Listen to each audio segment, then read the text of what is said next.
So I'm sure everybody is confident that I actually put the right video in for today. After how speedy and so anyway, it is in here, and it wasn't easy, but I accomplished it, so I deserve a little bit of credit for that. But let's check it out. Jazz Cabbage Cafe is sponsored by the Botanical Company, Redemption Cannabis, Real Leaf Solutions, the Detroit Nutrient Company, ProGreenMI.com, and Custom 420 Promos, plus Culture Clothing. Culture Clothing is kind of an offshoot of 420 Promotions, but they do some cool shit. It's a separate thing, so there you go. We're gonna have to lower the music output on that, I think, and turn up the audio on Rick. That was yeah. I tried to deal with that a little bit, but it didn't work. Of course, there's got to be. You did a fine job. You wanted some credit for it before you played it, and I don't know that you're gonna get much. So sounded good, Jamie. Good production. Yeah. Anyway, Adam isn't here, but Adam's in California, if I'm not mistaken. He's in Florida, and he's staying there a couple extra days because of his family's kind of quarantining up here. What do you understand? But Rob from Cannabis Lifestyles TV is with us. We're gonna, invite him in, hang with us, and be a part of this discussion as we get started. And a little bit later on, we'll actually talk a little bit more about what you're doing and your great show and all that kind of stuff. Rob, thanks for joining us today. And I had the pleasure to be on that show not too long ago, and with another opportunity that I always will take to discuss what's going on with cannabis in Michigan, and particularly warn people about some of the big money interest strategies to peel back rights and things that we've spent a long time fighting for and earning. Oh, yeah. So we'll talk about that a little bit today too. And then on Medical Mondays, Rob came on to discuss the boycott thing a little bit, which came up last night. And Anton was on, and I kind of thought that maybe those guys saw Anton on this show and thought he'd be cool to have on Medical Mondays. And little did I know it was all designed around giving him shit for being skeptical of that boycott thing. But you again. Those guys again. Hey, Anton did a great job in that conversation. Some good points were made on behalf of that boycott too. It was, to me, I kind of laid back for a long time. To me, there was a lot of middle road that just wasn't getting discussed, and eventually I kind of chimed in and but this ambush style of interview is just wrong. It's just we shouldn't be doing that. The sensational type thing. Yeah, that's I mean, he shouldn't have been surprised, but that's what happened, and we'll gets people talking, right? I mean, they're having a conversation, but yeah, it was interesting to say the least. Yeah, people have different levels of acknowledgement, appreciation, understanding of that whole thing, and that came out a little bit last night. Yeah. I like it overall, and I think it's a really good sign for when the pressure needs to be ratcheted up on these guys. It's coming. It's definitely coming at some point. So we also wanted to bring up, and I brought it up a little bit last night, just the confusion over cannabis and how it sits in the world of substances. Here we go. Yeah, I didn't necessarily see a problem with it last night either, but I think the discussion was good. It offered up a lot of the different perspectives on that thing. I missed the episode, but I feel like if it feels ambushy, the person probably wasn't doing something great initially. If you know what I'm saying? Like if you're going to be ambushed, so to speak, it's like, well, then maybe speak for yourself. You're here. We brought you here instead of just talking shit about you with you not having a voice. Right. So like, if it feels that way, then maybe their initial output or how they're doing things should be modified, or at least they should speak for themselves to be like, hey, I'm not someone you should ambush because I'm a good guy, but instead, if you feel there's a reason to do that, maybe there's a reason to do that. Well, that's sort of like blaming the victim, though. Actually, is what you just described. It's the person who gets ambushed should be the one that's actually the one that is the aggrieved party, not the people who ambushed them in the first place. Well, in this situation, I'm saying, where it's just like, if you're going to come onto a show that's cannabis related and you're in the industry and you may have things that are unfavorable, you should think about your approach and know that you may not be open arms when you come into the show. You know what I'm saying? I've had a few that I was brought on and I was like, oh yeah, they're going to want to talk about the things I said about their light. It happens, and gotten some positive response, from like being a little sensational like that too. So I guess you get conditioned a little bit. Anton, did you know that you were going to that was the purpose, or that you were going to get hit with those? No, I mean, I figured the conversation would be geared towards that, but I mean, it is what it is. I'm a pretty strong guy. There isn't much you're going to say to me that's going to ruffle my feathers. So, well, I think you were open to learning a little bit about other perspectives too, which went over pretty well. And isn't that what it's about? I was just gonna say that's what it should be about, is being able to communicate maturely and leave the conversation, even if you disagree. It's still like, oh, I see your side, man. No, I appreciate you communicating with me like an adult, and we can have a good conversation. I mean, they're passionate about the subject. I mean, that's exactly what we need, right? That's exactly what we're looking for. So I thought it was coming to that. Go ahead, Adam. I thought Adam did a good job too of kind of like taking on the general community perspective on that. Getting outside of the industry a little bit and looking at how a lot of people really care about it. Because there's a lot of people that think this thing has become stupid. It's kind of watered down now. It's an embarrassment in some ways. You're just advertising these places. I've heard all those things, but I've also seen this thing work in different contexts too, and continue to kind of be a presence out there and something that people are concerned about. When Rob came back on Medical Mondays, it was to discuss, there's like these nuances there. Why is DNA genetics still on there? The president is really helping us out here in Michigan. But the reality is that his brand is still tied in contractually with Skyman, which is clearly one of the assholes in this whole discussion, So, it's a weird thing. People have different kind of like levels of tolerance or expectation or acceptability or whatever with it. I kind of like some of those side shoot things. I don't really care about that much, but the core group of big money interests trying to peel back rights, people should know about. Yep. 100%. Yeah. I think, these tough discussions, when we have them, it's kind of like therapy, right? Like if we're not talking about things, that's how trauma builds up. I mean, it's no different in the cannabis industry than it is in, for any other person living the human experience. I think that we have the conversations and the information gets out there and it gets hashed out and people discuss it. And I mean, I guess that's kind of progress, right? That's progression, I would think. I mean, that's great. Well said, Anton. Well, I have to go watch Medical Mondays episode from last night, but it sounds like, were they at least civil when they bombarded you with there's some passion that comes out, but I don't think there was any like flat out abuse. I don't think anybody was like, really just railing on somebody for the sake of being upset at them. There was some positive discussion that came out of even some emotional exchanges. Yeah, all those guys are pretty reasonable. Mm-hmm. For sure. Well, they deeply believe, their perspective, and they stay there and stand up for it, so you respect that. You got to respect a person who stands up for what they believe in. I don't care what it is, but I think what I wish for 2022 is, I tell people, emotional intelligence, right? If we can kind of dump that into the water and get it into people and have these conversations, I don't know how we do that, but I wish upon us all, Good weed and microdosing. Yeah, exactly. That'll do it. That helps.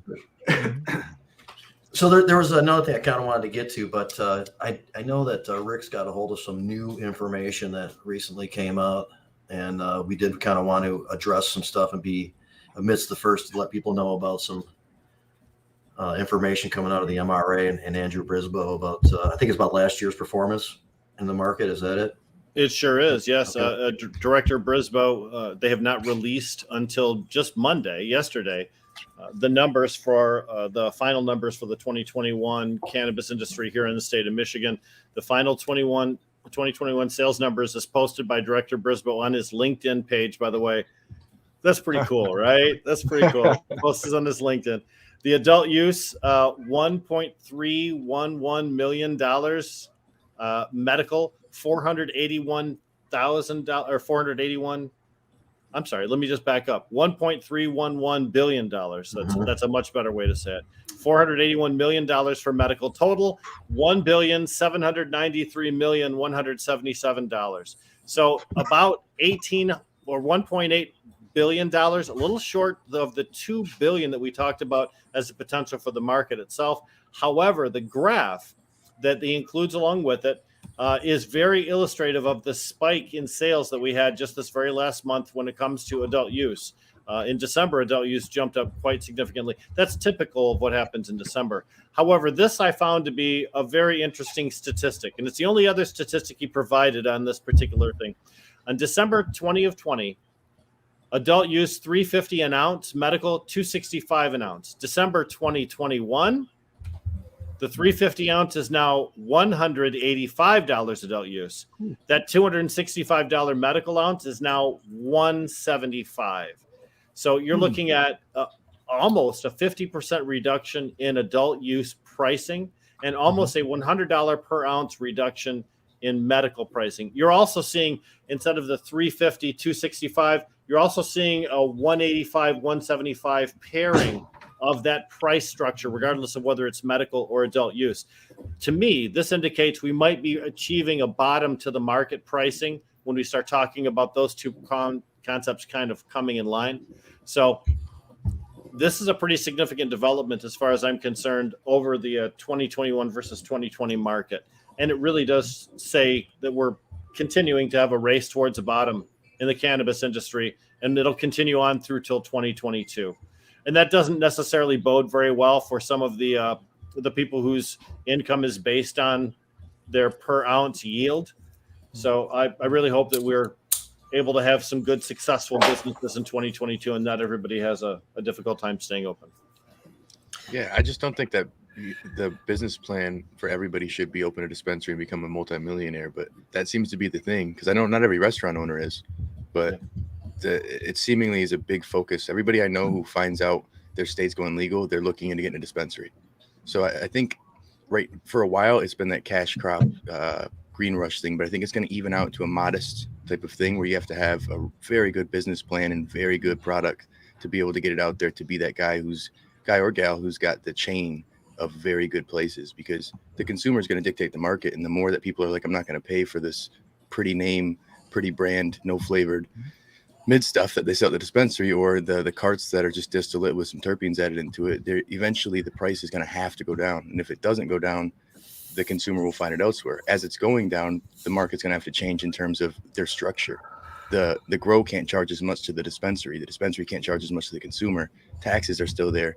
It's going to be tough to find the balance in terms of where it's profitable for a dispensary down the road. Right now, great, but down the road, I could see it being a little harder. Well, if you secured your financing with the expectation of having $300, $350 ounces, and now the market's at $185 ounces, then you made a really bad financing deal, because now you're in a hole to the point where you may not be able to recover. And there are going to be some businesses that are like that. Here's where we're really disadvantaged. With multi-state operators, they can have hugely successful operations in another state and run their Michigan operations at a deficit. So at a place where if Anton opened up a shop and he's just one guy and he's doing it right and he's doing it proper, but he can't make bills because this other guy over here can sell his cannabis at almost no profit whatsoever, because he's part of a corporate entity that has its tentacles in many different markets.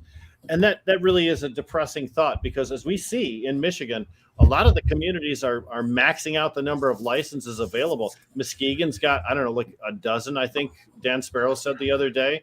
I know a lot of the markets are really becoming saturated with distribution centers. And then sometimes it's not necessarily about what quality wins out. It becomes a matter of who can sustain the competition, and dividing up all that cannabis sales amongst 12 entities instead of really maybe 4, the way it should be. So I don't know. Do you think the quality, Rick? I mean, us in an ideal market, we want to see the price go down and the quality go up. What's your opinion? Do you think getting there as far as the quality goes in comparison to what's coming to market in the beginning? I mean, what do you think?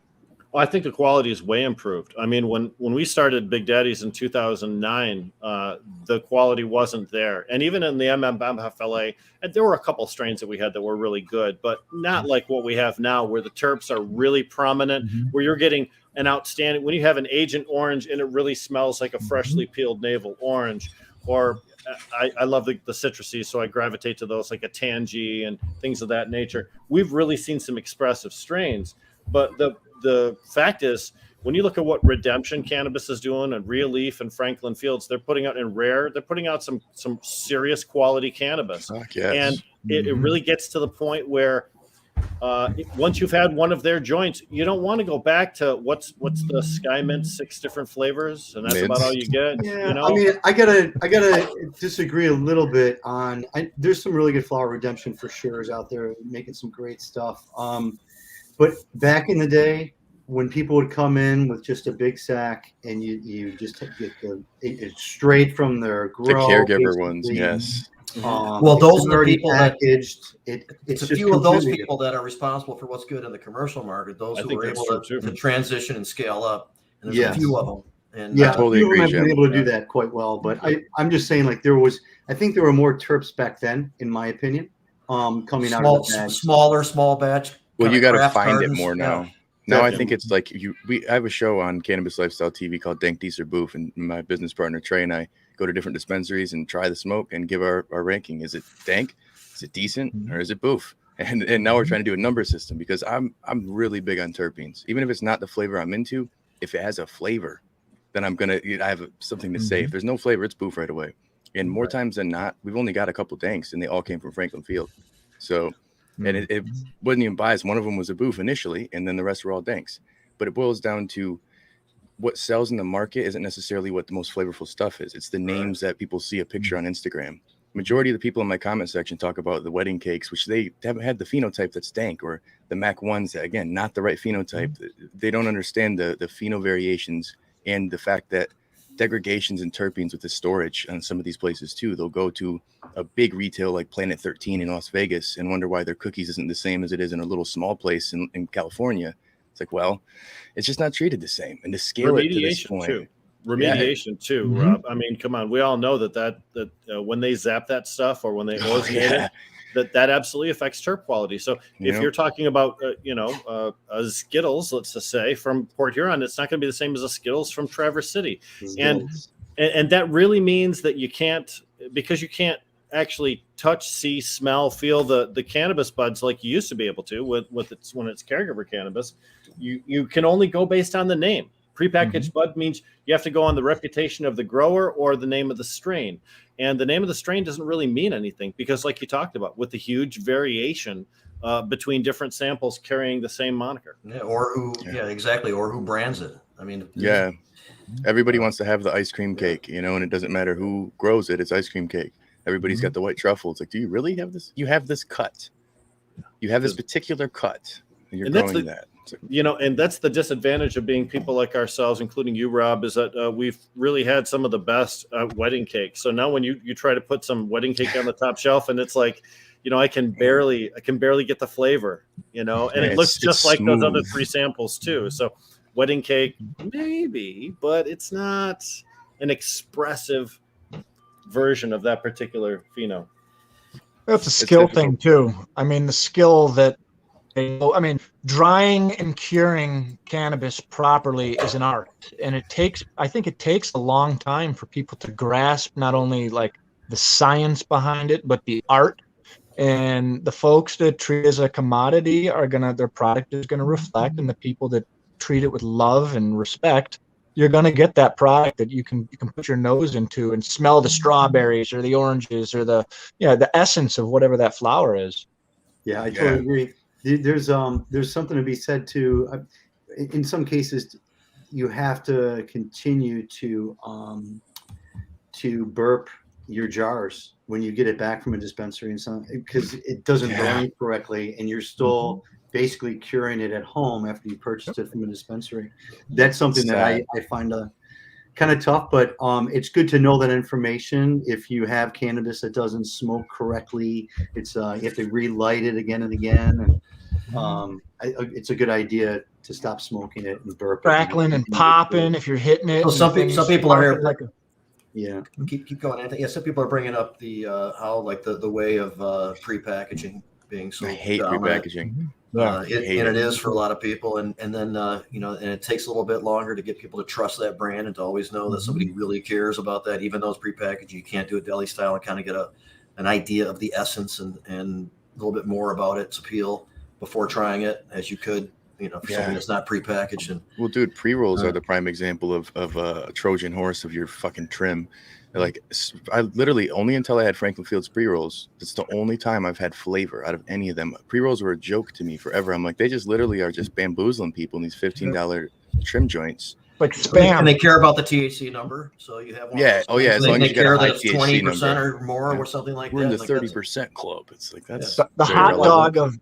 dog of weed, right? So there was just a good article by Kyle Kaminsky in the City Pulse about that, and he started off because this guy writes for the City Pulse and covers a lot of cannabis issues and things like that. Also does like a review column and goes around and gets products.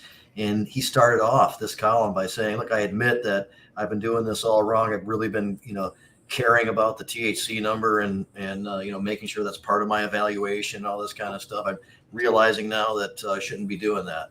And then they went on to describe and get feedback from various people around Lansing and how they deal with that and what their views are on it. And it's really a weird thing because it's definitely still ingrained in the marketplace, but it's something that a lot of people know doesn't really mean anything. Mm-hmm.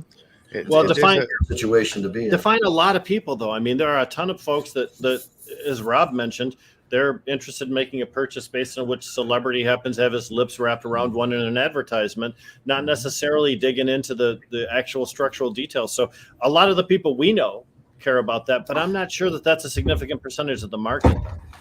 I don't think it is either. I think a lot of people who sell it know it, and it's a really weird dilemma to be in and have to like balance that concept of knowing this is what people want. So do we give into it a little bit to get the market going, or at what point do we start getting over the hump and getting a new perspective that's more up to date, more useful? Well, people are vain. Look at McDonald's recently having like random rappers having meals that are like just regular food, but it's their meal. You know what I'm saying? Like Travis Scott had a meal and Saweetie had a meal, and I'm like, that's interesting. And now I think Nelly has a meal at Burger King, and the relevance makes no sense, but that's the branding gimmick. It's this marketing thing that they're taking from mainstream businesses, and they say what we'll do is find a celebrity endorsement. We'll put their name on there. Look at George Foreman with the George Foreman grill. Evander Holyfield turned it down, thought it was a joke. Holyfield jumped on it, or not Holyfield, Foreman jumped on it, has made millions and millions, $250 million. And so they're doing it in the cannabis industry now. Lil Wayne, Burner's done the best of it in terms of branding because he's more known for that than his rap career, in my opinion. And Cookies is going to London. They're going international. Yes, I just saw that on MJ. Listen, I will fully say I love what Burner does in terms of branding, but I've tried so many different cultivars of theirs from here to Las Vegas, and I have had no flavor in any of them. Mm-hmm. None of them. Pretty. You can feel that behind the eyes, but like no flavor. Do you think that's a result of selecting based on THC percentage? THC and probably yield, like in terms of growing. Right, yeah, to be commercial, right? You're right. Well, you go into prime example. Another shout out to Franklin Fields. I'm wearing their hat even. They don't sponsor me. I don't work there. But I was just so impressed with the authenticity of how they grow. But you go and look at Pug's Breath, prime example. I would probably grow it because I like abuse, I guess, and I like to grow these tough cultivars. But that one was just a spindly nothing one, but it was so dank. In comparison to next to it, you've got, I forgot the name of the other one because it was so irrelevant in terms of they didn't care, but it yielded very well. And they were like, yeah, we're probably going to push this one on, but you have to balance it out. So a lot of these commercial grows are focusing heavy on ease of grow, yield, how long it's going to grow, and the popular name. They're not necessarily thinking about quality. Jamie, would you go back to that comment from Spartan Grown so we can just address that real quick? Yep. Is it? And I'll read it out. This one here. Spartan Grown writes, for those of our audience that is audio only, let me read this for you real quick. Spartan Grown writes, regulations drive the focus on THC also.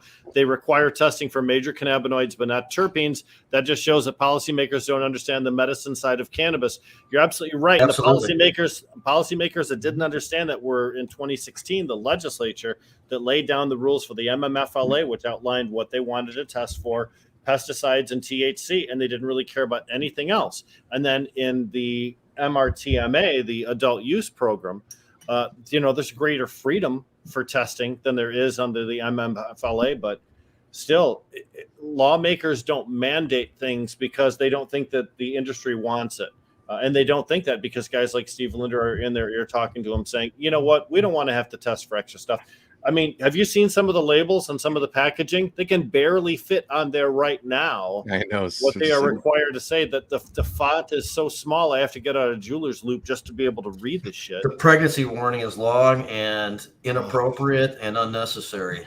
Yeah, it takes up some of that space. And I've been to a few places like Rare and Muskegon. They surprised me with how it's very terpene focused. You look in the packaging and there's a lot of everything's laid out like that, and even the selection is very terpene focused. And I think the future of cannabis will be there. Yeah, and they're trying to get away from caring about the THC is not really that relevant, or sativa or indica even. Yeah, they go by a color scheme kind of, and it's based on what the general feedback has been, not trying to tell you this is the effect that you are going to get. That's been and science shows that sativa and indica is going to be for us growers in terms of how we can identify those tall lanky fuckers who go 10 12 weeks and the short squatties that are 6 to 8, even if you're really lucky 6, but that's not often. But in terms of smoke, they're seeing it's the terpenes and the flavonoids. It's those other cannabinoids that are doing it that are really giving you that effect, where certain ones are going to be more on the indica side, certain ones are going to be more on the sativa side in terms of those traditional thought process. So people are more and more in the actual good consumers and good growers who aren't just the random guys who went to college and found an investor. They're going to end up getting into the area of what does the consumer want? The consumer wants to be able to pick what they're looking for. You don't go buy beer and it's just, this is this percent alcohol, you're going to get a Pilsner, IPA, like these specific things. So why don't we have a situation like that with cannabis yet? It's crazy.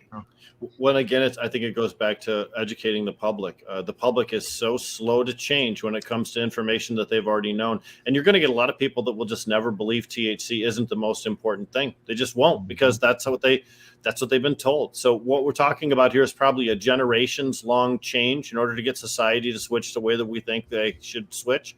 And unfortunately, I don't like to wait generations. I want that shit now. I want people to straighten their ass up, and it's probably not likely to happen on my scale. So once something's been internalized, even from a scientific perspective, it's very difficult to change or to be open enough to take new information and make changes of perspective with it. And some of the studies, in part, are based on already internalizing some of these misnomers and ad populum kind of beliefs. And so they themselves then become tainted or flawed because they assumed things like THC is the thing. Yeah. Well, I mean, or cannabis does this or that, that type of thing, or the sativa has that extra quality to it, or whatever it is, it skews the vision. Go ahead, Jim. Yeah, if I may, to Rob's point about, testing for terpenes, it would be great if that was part of the law in some fashion. I think it would be great to have that in there, because here's why. The thing with terpenes, when they're gone, one of my biggest worries is that there was mold on the grow and they brought in the machines. I think they're O2 machines or machines that will clear it out, and they actually strip the terpenes from the plant just to relieve it of its mold or mildew. And that kill any biological. Yeah. That makes it passable in some cases, and that's wrong. I think that's completely wrong. Well, I certainly think people should be looking at the terpenes, looking at more information of what's inside of the plant and the ensemble of things that are working synergistically to work with your individual system to see what's going on. I just don't think that it should necessarily be mandated.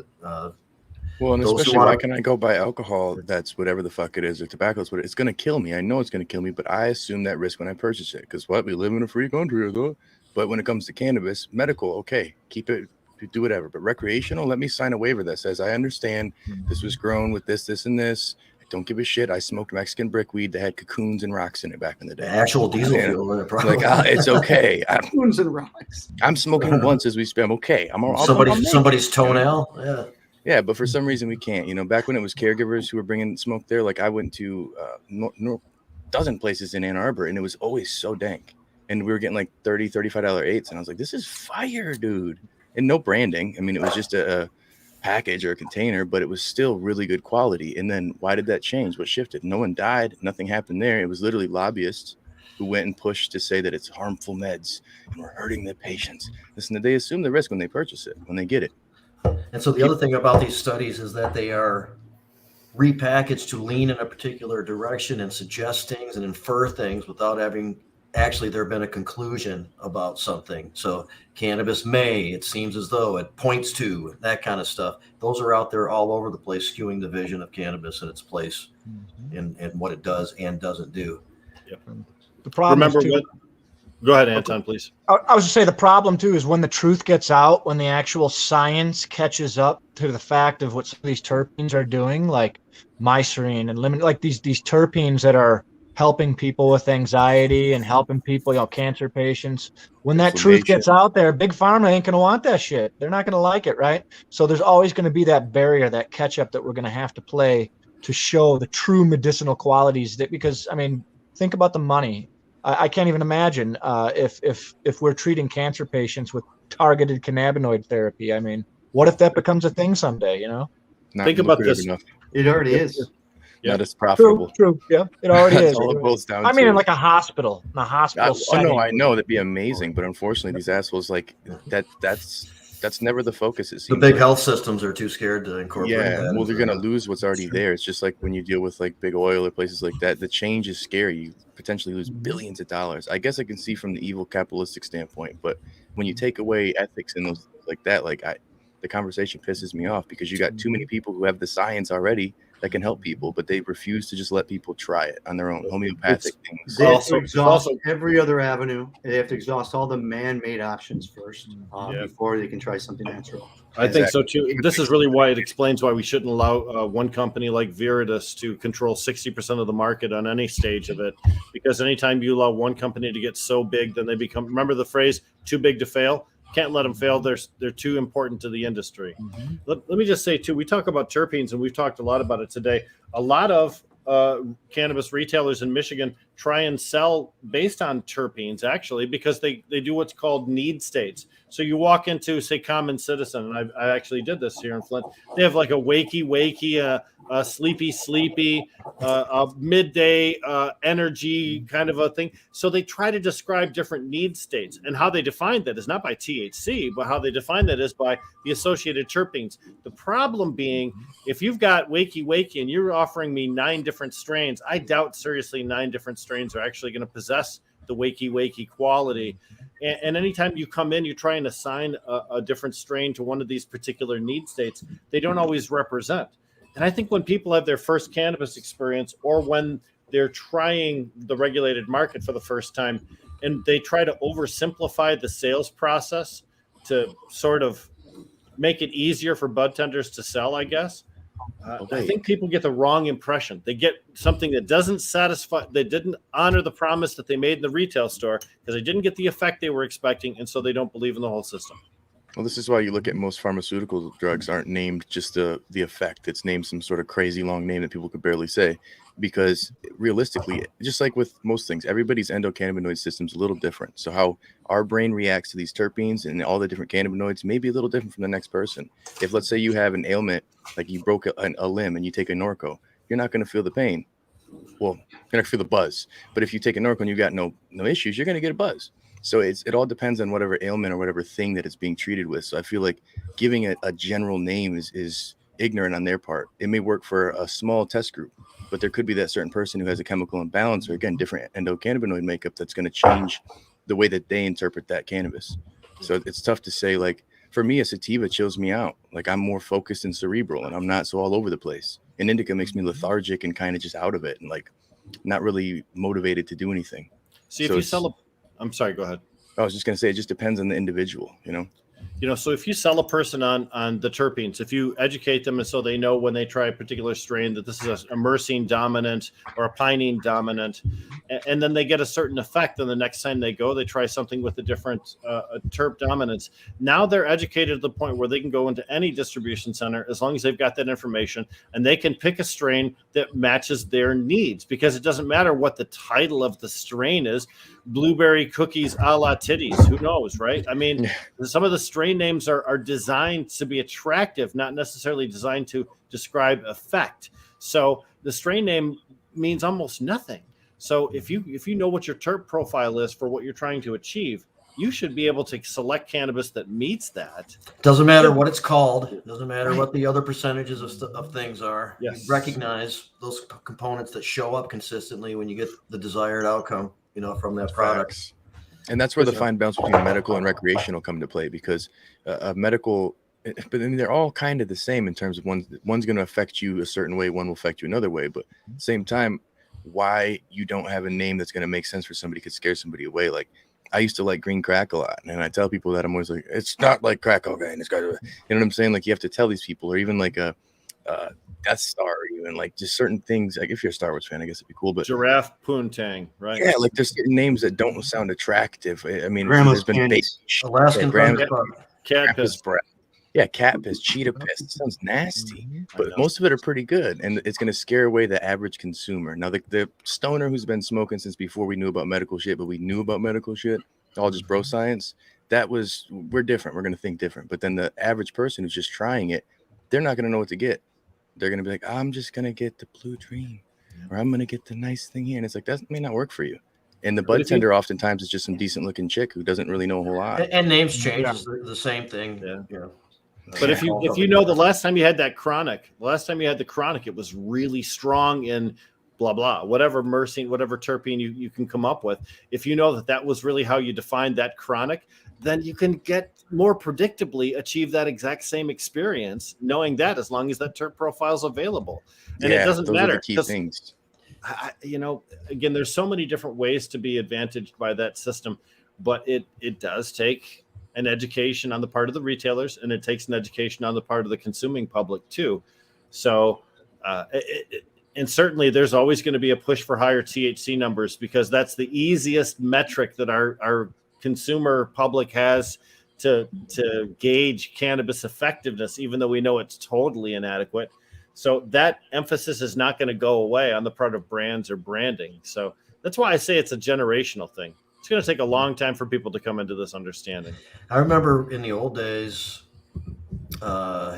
dispensary in Ypsilanti and these weird names or that we just discussed would come in, and we are trying to be very careful. There's a lot of scrutiny going on. We were in a lucky place in Lucky County with a prosecutor that wasn't making it a big deal. We were able to get our local city to actually approve us and that type of stuff, different than what was going on in other places. But the idea of calling something really medical, like, Alaskan Thunderfuck or something like that, or Giraffe Poontang, or whatever we're talking about here, so for a while, we used to try to, change those names to something else. But after a little bit, we just decided we'll go with what they are. Some people do identify with them. It's because of the prohibition and things being underground that these names even came out in the first place. Yeah.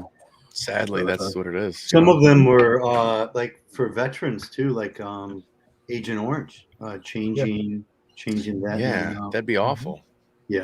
You're going to trigger PTSD on somebody who's trying to get medical help potentially. Like, there's certain things that don't make sense there. And I think that's where, if there's less, like, I have a friend named Chad and I have a friend named Brad, but we call them Chads and Brads in the industry. If there's less Chads and Brads out there who are just like, dude, that would be dope.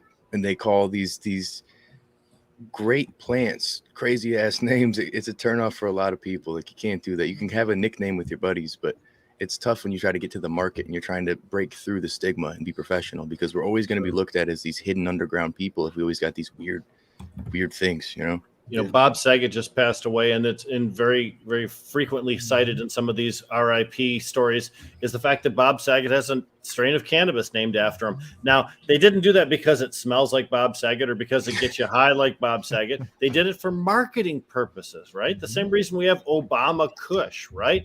So for a lot of people, the name itself is not indicative even of the quality of the cannabis. It's just used as a marketing tool.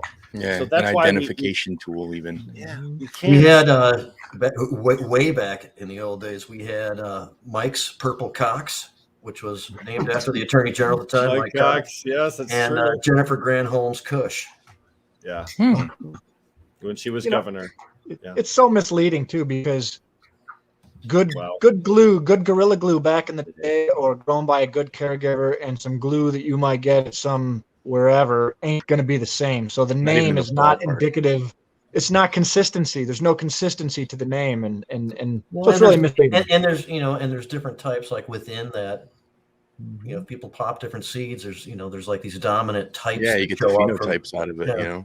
Hey, Jamie, let's just quickly read the Spartan Grown message. He talks about Agent Orange, and Spartan Grown says, Jazz Cabbage Cafe, actually, Agent Orange is a tribute to all the vets who suffered from it for the war. The breeder's father got very sick from Agent Orange, and the strain helped him out. So we stand better informed on that. I Please, believe Rob. it. I just say that there's still probably people who still don't know the backstory and are like, what the fuck? You know? Yeah, Right, I didn't know right. that backstory at all. We always change it to orange skunk at Home of Medicine, just to, you know, because vets would come in and go, "Why have you named it this?" Home of Medicine's a place I actually frequented over in Ann Arbor. Had the Right, you tank. need the Yes. you need the context. Well, there's the Jim was the manager there back when it was a really good place. No shit. Yeah, it had good vibes, man. I was like, oh, this is cool. I got to talk like deep philosophy with a guy in there who was showing us about bud. Like we got deep, and I forgot we were even getting bud. Great Rob, staff. That's you know, right. Home of Medicine was the It's probably coolest key. vibe, the Great coolest staff there. vibe, Yeah. had great music, had Like great you're in an artwork art on the gallery. wall. Seriously, dude. It I was like, wasn't- this I was like in a is nice what a social restaurant. club will be. Yeah. Comedy shows, everything was fun. It was a standard. Fuck yeah, man. A dank, but I never got one bad piece of flour from y'all back in the day. I mean, everything was top quality that I ever tried. Yeah, thanks. Yeah. man. And that's what Jim was trying to say. Like those were all, you know, caregivers who gave a shit that, you know, that a lot of people showed up. There's a lot. They're I mean, proud I of was their I was product, in the you city know? next door. You know, there's a lot of people show up with a lot of different Awesome. things, and it was got to be kind of Yeah. It was the competitive, backpack wasn't it? boogie, right? It was the backpack boogie. Guys would come in, and if you could smell them before they got to the office, you knew you were going to be buying something, right? Yeah. So, See, the we didn't best have would much be on the when west they side. We had to go there. When the caregivers came in and they would go, "Well, here, try this out, try this out, try this out, try this," and they'd have like at least like 7 strains for you to go through and order from. And it was that experience of going home and breaking them up, and going through that whole process it was phenomenal. And it's hard to find that now, because I think when you open up those jars, sometimes they're plastic and the plastic takes from the smoke, and sometimes it's a glass jar, but the plastic is pretty thin, so the jar itself doesn't really seal all that tight. So those are some issues I think we'll work out in this industry as we go. But Sure. And I the hate good some old just days, guys, wasteful the good old stuff too. days. There's a lot of too much plastic in this industry, man. Really bothers someone. I'm like, geez, so much. It's just all these items, plastic around it, and then plastic in the thing, and then more plastic. I'm like, oh, Yeah. it's horrible for the earth, man. And there's only a couple places I've heard of that do like a recycling program, so to speak. Like you bring back your jars and you'll get like a free gram after so many. But it's like that's should be the norm. Like the We don't green have industry, the a cannabis free industry. grant, but we say bring back any from anywhere that's recyclable, and we'll take them. Even Take that's care of it. good. Like just a place to bring them, because you're like, what do I do with these? I can't put them in my bottles. So The sustainability. So before we get too far in, though, I do want to talk about your show and all the great work that you do, Rob. We've got representation here from other shows today too, and Michigan just has, I think, a lot of great cannabis-based podcasts. I know you guys cover more ground than just Michigan and that kind of A lot stuff. of people don't even realize I'm in Michigan. They think I'm in California. And then when they say I'm in Michigan, they think I'm in Detroit. I'm like, I'm on the polar opposite side. There's So, no weed over Spartan- here. Spartan Grow's on here. He's with a great show, Michigan Bros Grow Show. Oh, yeah. You Yeah. guys Love are a that great show. show. Both kind of have a cultivation background, and they seem to get like most of the attention when that's the case. And even during this show, people know you guys are here asking questions about growing. You're just answering it in the comments. We're getting some of that done, while we're trying to talk about something else. So that's really cool. But let's talk about what you're doing with that and where people can watch that and what's going on. Yeah, I've got a bunch of shows, man. I actually had From the Stash podcast today. We do a show twice a week on Twitch, and then we have also audio, and then a YouTube show we do as well. And that's me, Pigeons 420, and Mr. Grow It, and all growers. Been doing it collectively for like 30 years. And myself, been growing for about 14 years. So it's been just a growing show, but we talk a lot about all sorts of different things. We had Tommy Chong on the podcast not too long ago. A couple of random scientists, LED guys, just people who can really break down the science behind cannabis, plus things within life. We're looking to get a couple like MMA fighters and bigger celebrity-esque people, but that can break down the reality of where cannabis is and they're at compared to where we're at, Then I got Cannabis Lifestyle TV. It's more like topical based, where it's like an episode will be how to top your plants or plant training or selecting the best phenotype. Very topical based shows. We do some live streams there, but majority of them are pre-recorded, uploaded. But we've got like 170,000 followers over there, Wow. and been doing it for a while, man. We got deleted, then like blacklisted. I feel like got our payment processors shut down, had money frozen in PayPal, like so many. And all we do is make content for cannabis. I don't sell anything. Well, shirts and like I sell merchandise and courses and shit, but no cannabis. But they act like I do. So it's been an uphill battle, majorly. And then I got a vlog, and then I've got Top Buds, which is kind of not fully cannabis related. It's more just like a random shoot the shit show outside the realm. We get stoned and talk about everything from politics to things that'll definitely get us canceled. So we do it not on YouTube as often, but just, I mean, a lot of shows. I'm live 6 days a week. Wow. And I mean, so many shows, man. 420 Growers Clubs community. We've got like 600 growers in there all together. A lot in Michigan, but like all over the world. There's people who come together. Great community, man. I love it. Yeah, it's impressive, man. The reach and just the organic kind of coming together of all these people on this issue and how you tapped into that. Yeah. I enjoy being on and I appreciate you guys showing up to Franklin Fields. Yeah, I was looking for you actually. I was like, I saw a Jazz Cabbage thing. I was like, I know this guy actually. Yeah, he was just on my show. Funny enough, had him on a few times. Yeah. So and just getting the philosophy of not trying to gravitate more toward the traditional THC number, but try to create something that's just good cannabis. And getting word out about that is important. It's new to a lot of people, kind of. And well, my goal this year is to actually get a cultivar out there, collaborate with somebody, and get it out there in the market, and try to do put my brand of approval on it, because it's not going to go to market. I'm not worried about making money off that. I make plenty off other things. I just want to have. It's from here to Las Vegas. It's $60 an eighth. It's insane to me. So if that's the case, then let's just get the quality a little bit better. Let's do that. I'm not a big celebrity, but I'm somebody who's got a little bit of clout. So I'm going to try to use that to push to do something, because I can't stand when my buddies come over with some dispensary bud, and I'm like, I'll roll it up. Don't worry. Like, you can keep that. Like this girl I was talking to, she brought me over some stuff. I was like, how old is this? She's like, I just got it day before yesterday. It's like, what? I did this. I was like, and it was like, literally trichomes. Well, what kind of were trichomes? Gone. Machine trimmed bullshit. I was like, oh, yeah. 2 grams, $35. Wow. They should have there's another rule I'd like to add somewhere, is to have an expiration date. Like, you cannot have it on your shelf and sell it if it's over, like, I don't know, 4 months old, 3 months old. Yeah, you got to give it to your employees. Just say, hey, you guys can have this. It's like food that's almost on its way out. It's on day 6 at the restaurant, and they're like, all right, guys, day 7, we're going to get in trouble. If you want to take this lasagna, go for it. It's like, fuck yeah. Same idea. Yeah, there are expiration dates on the infused products. So, yeah, at least there's for that, because you've got, like, when you're dealing with food, it's going to be different. But you think the consumption of cannabis would be a little bit more regulated in that sense. But then they'll say, then you got to throw it away. Like, well, that might be something that the market dictates, as people get more and more selective and start not liking the older cannabis and stuff, and starts getting old. It's just not going to do its job on the shelf anyway. Remember the born-on dates for beer? When you go to smell it, you'll get like dust into your nose because everything is dried out. Yep. And we know that the profile changes. THC, as it degrades to CBN, I mean, THC numbers diminish. Terpene quality depletes too, the longer it's been in package. So there's a possibility that 3 or 4 months down the road that testing result that you had before really doesn't even apply anymore. It's not even really a valid proof of anything at that point. So how much of this stuff is they're not looking at the trichomes when they're harvesting this stuff, like a small batch craft grower, I would have to assume. So what are the chances of it even being harvested at its optimal potency anyways to start with? So you're already, and by the time they dry it and cure it, I mean, you're already behind the 8 ball. You know what I mean? We've been California starts getting discounted as it gets older. Somebody just chimed in. Go ahead. Well, at least they do that. That's, at least, then you have an option. It's like, I don't want it, or I do because it's cheaper, and I know that, and I have to take the liability as a consumer and the customer to buy that. Yep. Why would you not? If my budget is only this, and I have to take a little bit of old cannabis in order to get what I need for my budget, I'm happy to have that option, right? Yeah. I mean, that would be great to give to consumers. And it would also help to ensure that the product people are paying full price for is actually worthy of full price, right? Facts.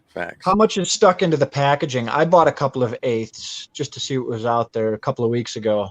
And it had a box, and it looked expensive. And then I opened it up and I took a whiff, and it smelled like nothing. You know what I mean? Like I said, you break it apart, it turned to dust. I mean, how about we just maybe agree to not spend so much on packaging and reinvest that into the product. That's what people care about at the end of It's the like day.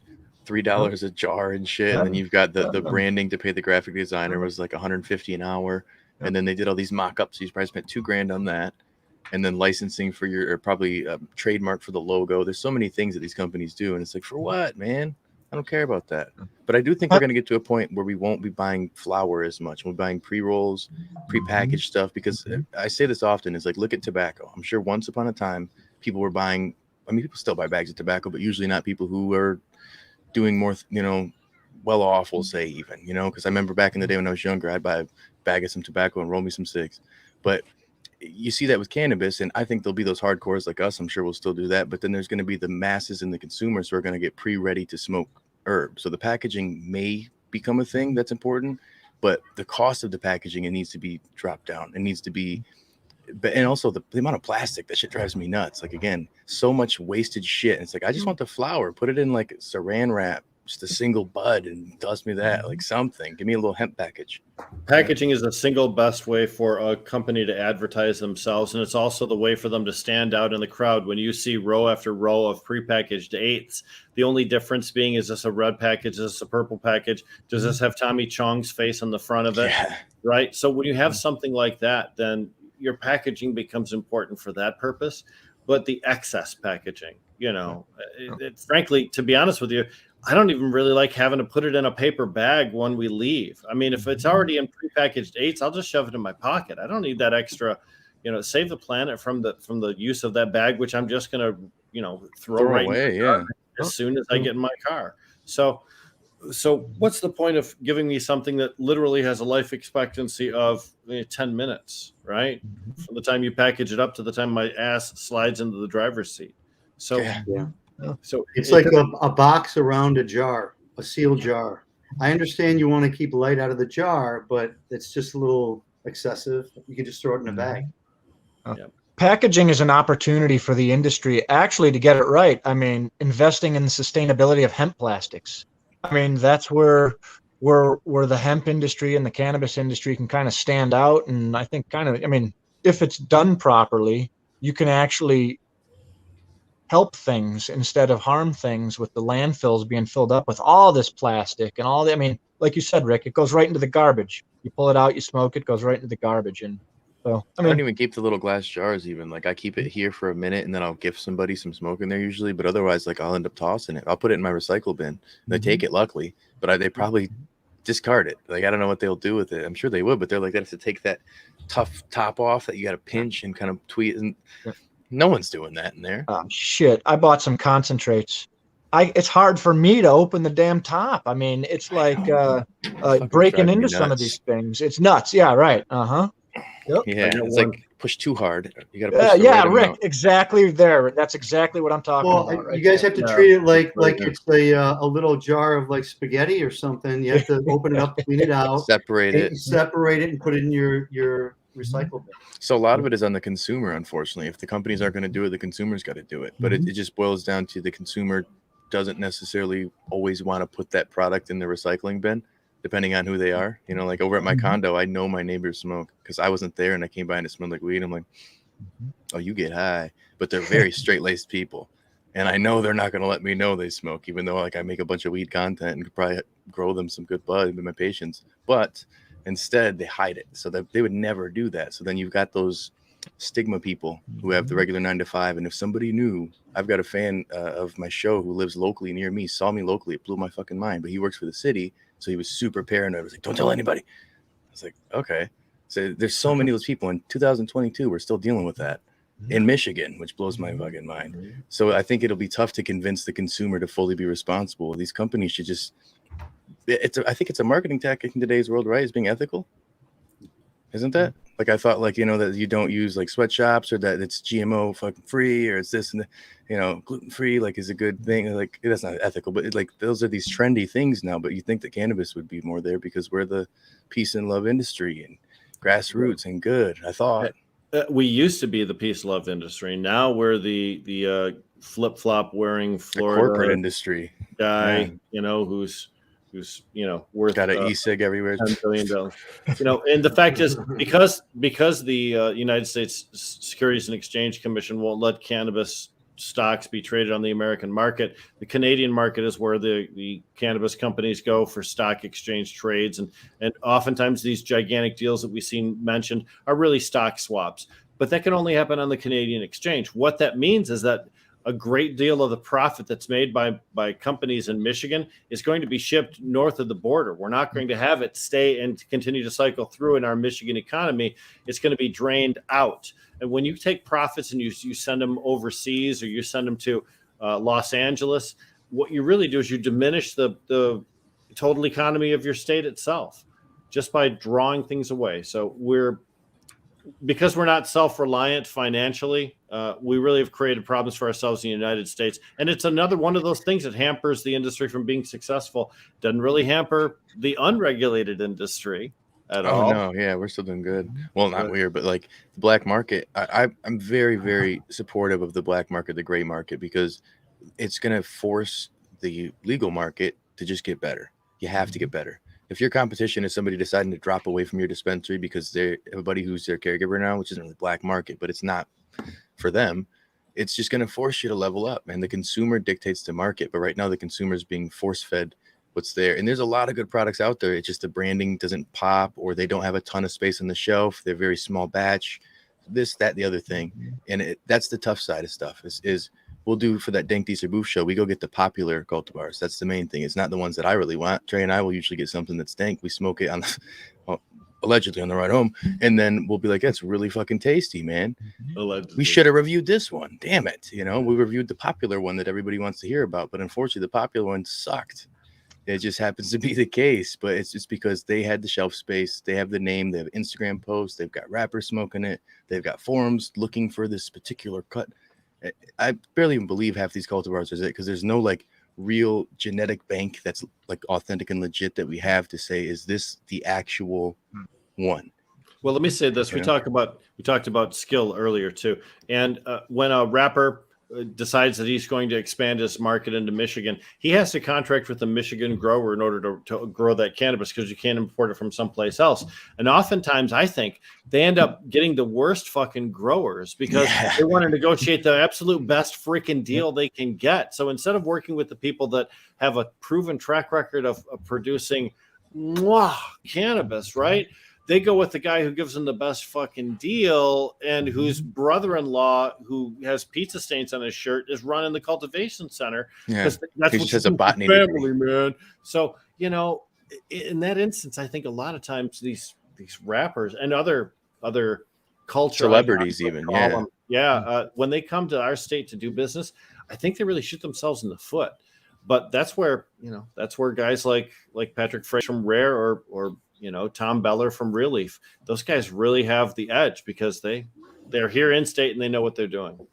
Yeah, well, when you got a consumer or a grower who's running things like Matt over with Franklin Fields, like his passion of the plant, where I'm like, dude, you know what you're talking about. When you're breaking shit down, we're grower to grower here. I'm like, oh, but at scale, you're involved with this company here. Like, I can see why this is very good, and it's not a situation where you got this mids because some guy's dad invested into it, or a guy has a degree and it was attractive for another investor. Because that's usually what it is some sort of attractive piece, or else somebody, and this person who's not skilled enough or qualified is in this place, and they're just getting celebrity weed, they're getting Instagram names, they're getting pretty bag appeal bud, they sell it for a while. But the problem is there's enough people who call them out, and I've got buddies who have gone to dispensaries and swear by certain strains they get, and I'm like, you really think that's good? And then they'll smoke something I like, and then they're like, oh, the flavor is just too much. I'm like, oh, so you're a Bud Light consumer. Like, I drink Bud Light or Corona. I'm not drinking craft beer, because I'm one of those water drinkers.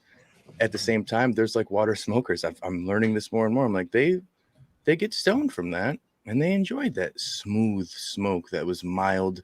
It had a slight floral flavor. Like that's chlorophyll. But all right, yeah. Like, I'm interested in your opinion there, but at the same time, I can't judge because what I like is a little different. Like, I'm not really into the citrusy flavors. I like the gassy, funky fuels, like the cushion. GMO.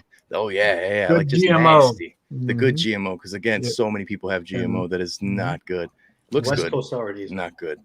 So West true. Coast sour diesel. There's so many dank ones, but it's not usually what's really popular right now, because the fruits, the desserts, these things that the masses of people are like, ooh, that tasted like strawberry sherbet.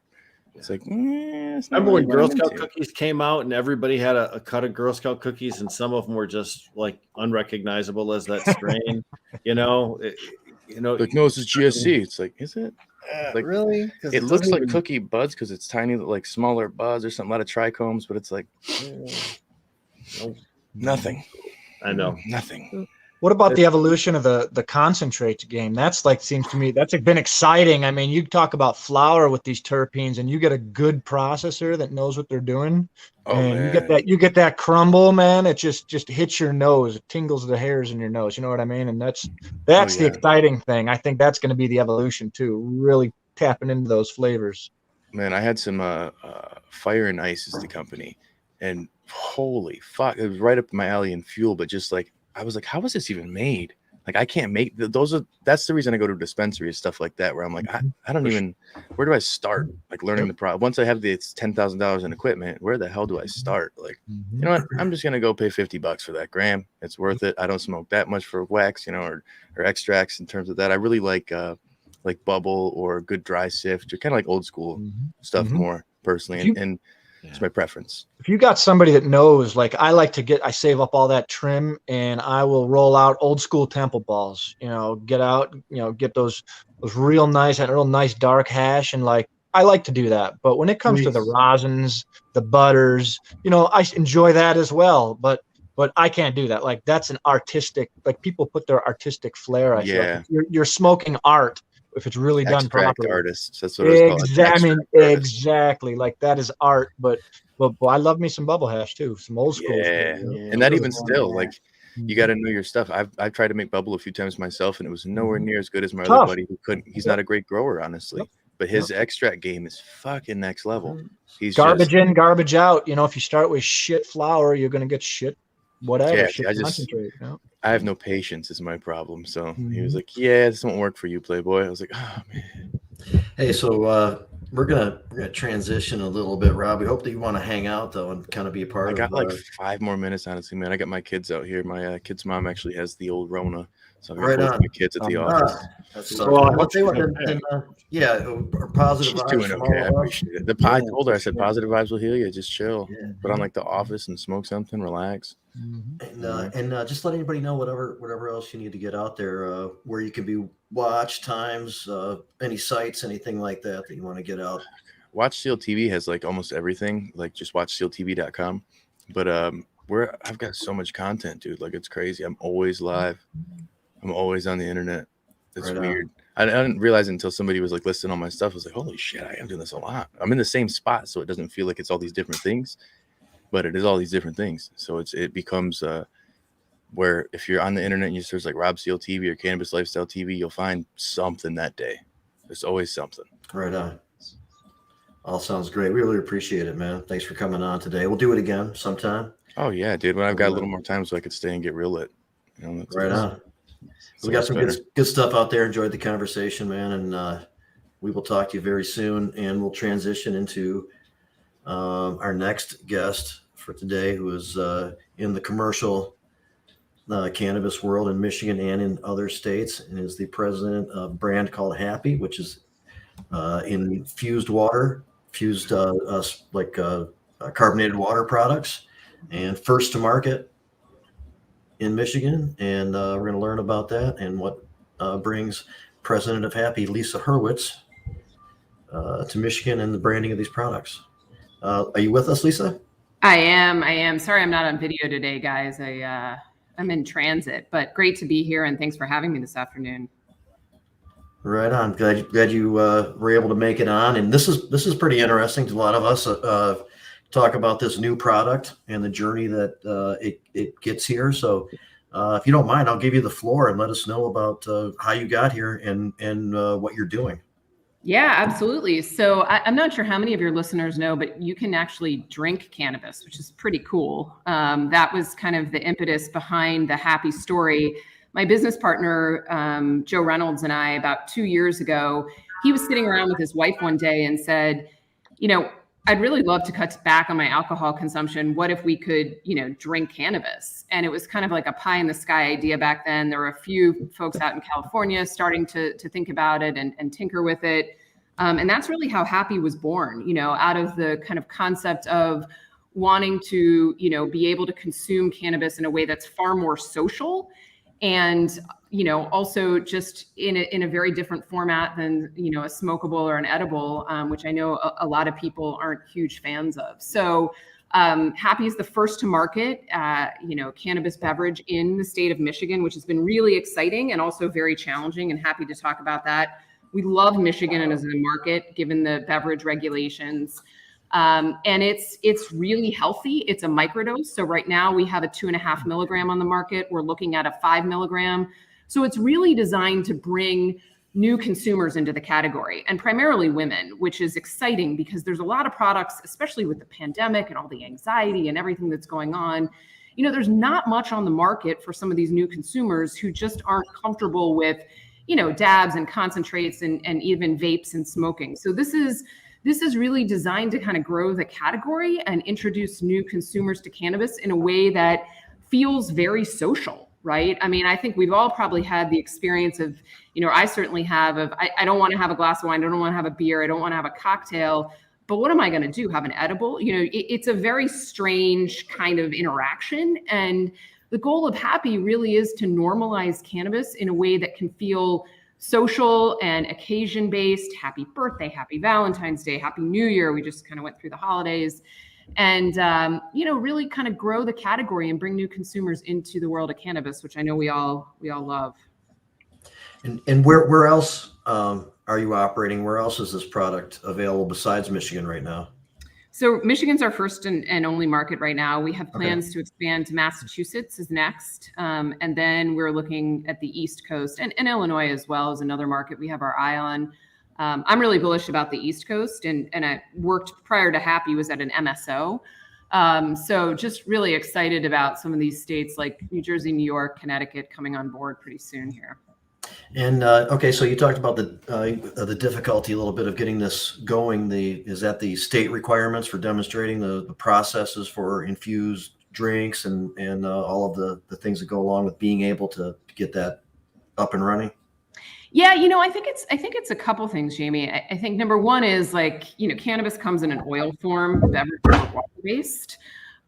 So even one funny thing that happened to us this summer that demonstrates that is we went through testing and it was tested as an edible because beverage regulations hadn't really kind of come out on the testing front. And of course, the water content's way too high in Happi, right? Because it's a beverage, not an edible. So everything had to be adapted, kind of for the first time for Happi in the state of Michigan, which is exciting. But I think, at its base level, just getting the dosing right, which we have kind of nailed, and we're really excited about some innovative dosing technology we've worked through with our canning company to kind of that emulsion piece. How do you make oil and water emulsify and stay consistently emulsified so that you don't take a sip and have like a giant sip of cannabis oil on your front, first sip? You want that kind of classic sipping experience all the way through. You can't taste the cannabis at all in Happi.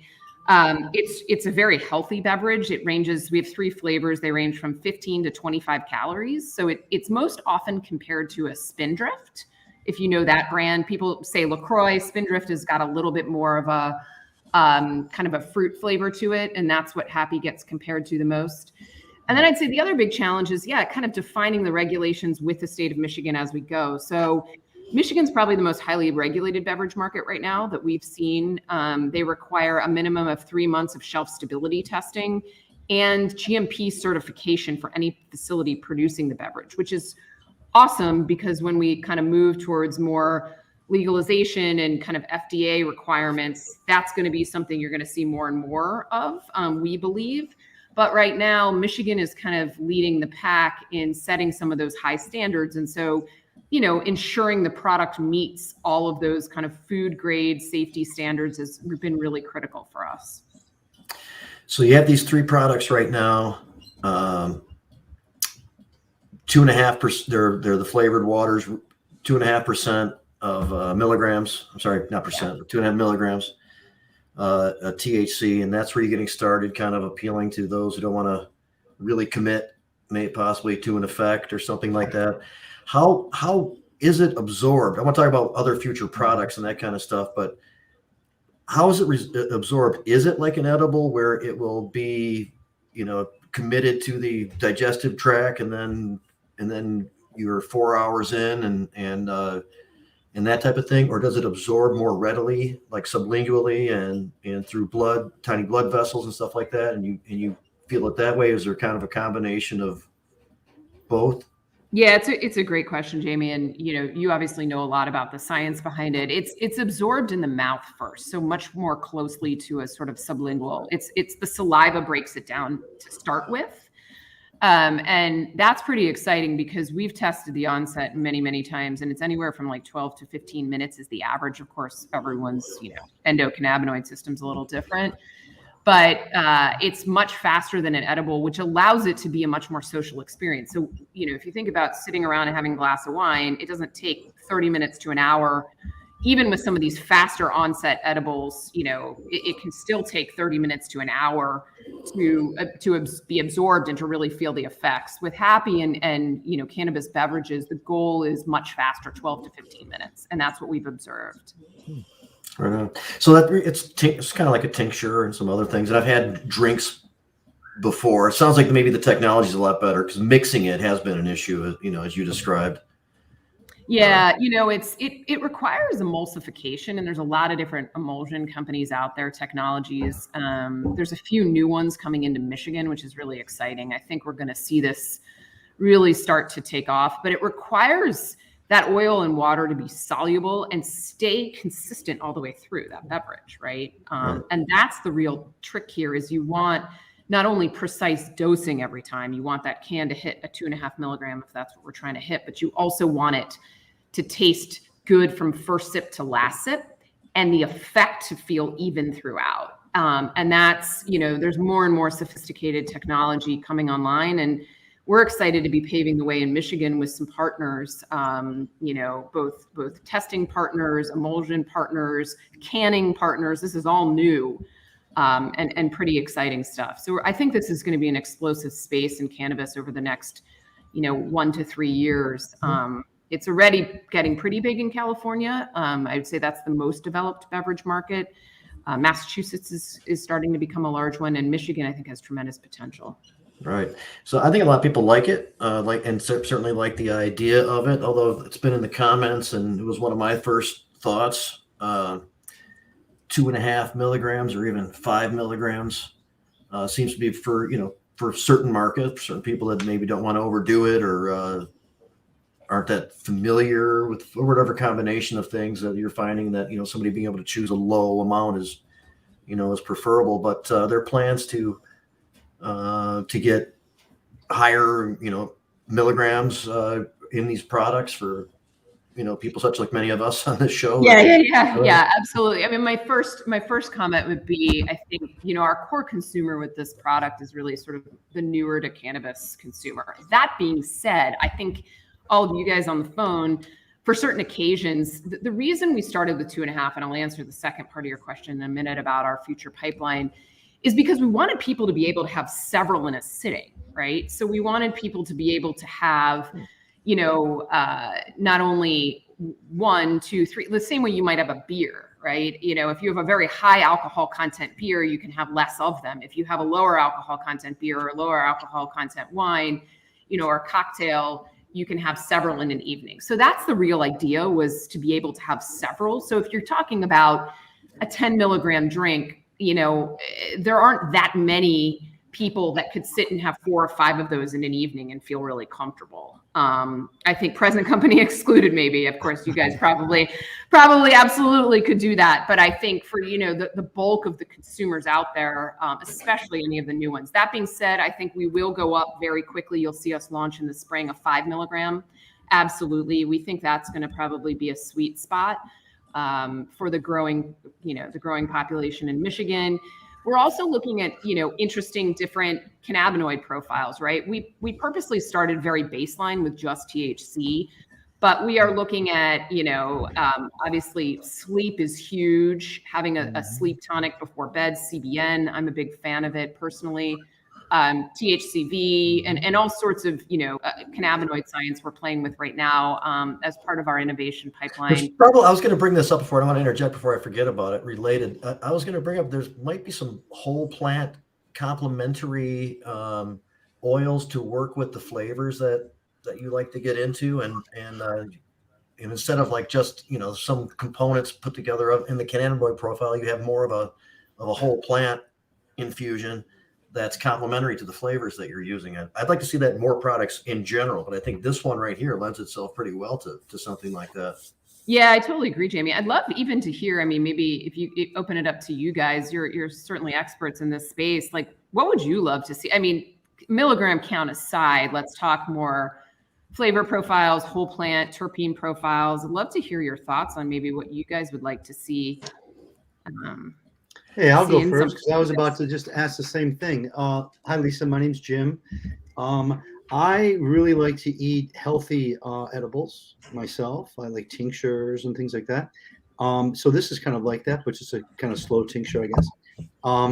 What kind of other healthy things are going in your drinks, and for someone like me?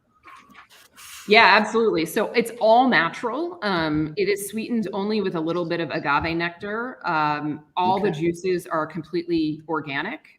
So we have 3 flavors. We've got lemon elderflower. So what we've done, to answer your question, is we've mixed kind of like a fruit.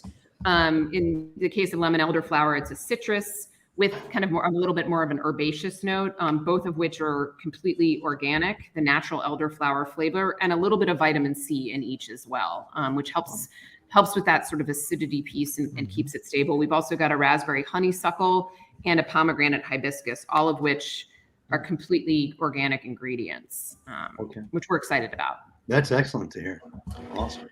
Yeah, thanks for the question, Jim. That's awesome. So in terms of other products, the concept I've heard, there will be non-alcoholic wines and beers that will be infused with cannabis instead. I personally I don't drink, but I like those things. So the idea of getting a hold of something like that is appealing to me. Is there any other products outside of the infused waters that you're looking at? Yeah, we always have our eye on, I think we probably won't go down the beer and wine route just because there are a bunch, and, there's a all women's brand out of California I'll give a shout out to that I think will come into Michigan soon. It's an infused wine called House of Saka. I love that. I think that Happi will continue to be a little bit more kind of in the mixed drink space. The other thing people do, and of course this is not something we would promote, but have seen with our consumers a lot, is they'll use it as a mixer for alcohol, right? Mm-hmm. Or as a, which is kind of exciting too, because it really does taste delicious. So we'll probably stay more true to sort of like the mixed, kind of fruit forward profiles, a little bit more in the mixed drinks camp than I think beer and wine. But we welcome the more beverages on the market, the better for us. We love the category. And I think, the other thing we didn't talk about that's pretty exciting, and I think Michigan will go into this pretty heavily, is consumption at different events. If you think about the way we consume beer and wine at sporting events or concerts, and, obviously not as many of those going on now with all the COVID stuff, but when we get back to summer festivals and all of that, cannabis infused beverages are just perfect for those occasions. They're really, you think about a summer outside, we did some stuff with the DTE Energy Center this summer, right? And you're sitting outside and you're having listening to a concert outside of Detroit, and it's like, that's the perfect sidekick for that evening event. So we're excited for when kind of the consumption laws open up a little bit and we can see beverages roll in. Lisa, my name's Anton. I'm just curious, one of the things in the market that I think has been pretty hard to get are the drink enhancers. There's kind of a couple that are popping up now that I think are, they taste good, they have a good effect. Are you guys sticking with generally drinks that are already, like, prepackaged and mixed, or are you at some point thinking about the drink enhancer aspect of things as well? Yeah, Anton, that's an awesome question. We're going to stick for now with the pre-mixed drink. We call it sort of like a sessionable beverage.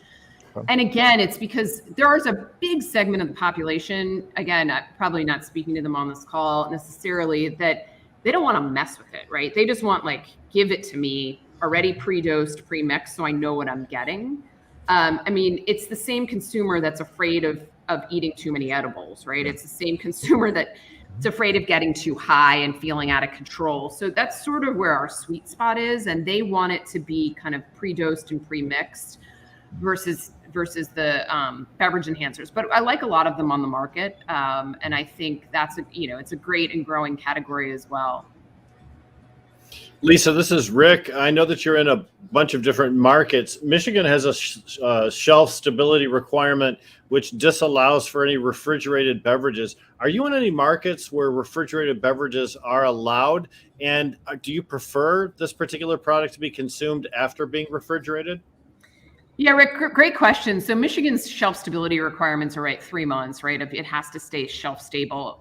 Most states have no shelf stability requirement. So they'll do, the microbial testing and the kind of regular gamut of tests for an edible, but shelf stability is not one of them. In terms of drinking it cold, yeah, I mean, personally, and from our consumers, people love Happi cold, much like you'd love to have kind of a sparkling water cold. But it doesn't require refrigeration. So one of the great things, and I think one of the concerns when we first met with a lot of the provisioning centers was, well, A, we don't have a lot of shelf space or vault space, and B, does it need refrigeration because we don't have huge refrigerators sitting around? And the answer is, we've been providing a lot of them with refrigerators so that they can offer like a 4-pack. It's sold as a 4-pack right now. And it comes in 8.4 ounce slim cans, which are pretty cool looking.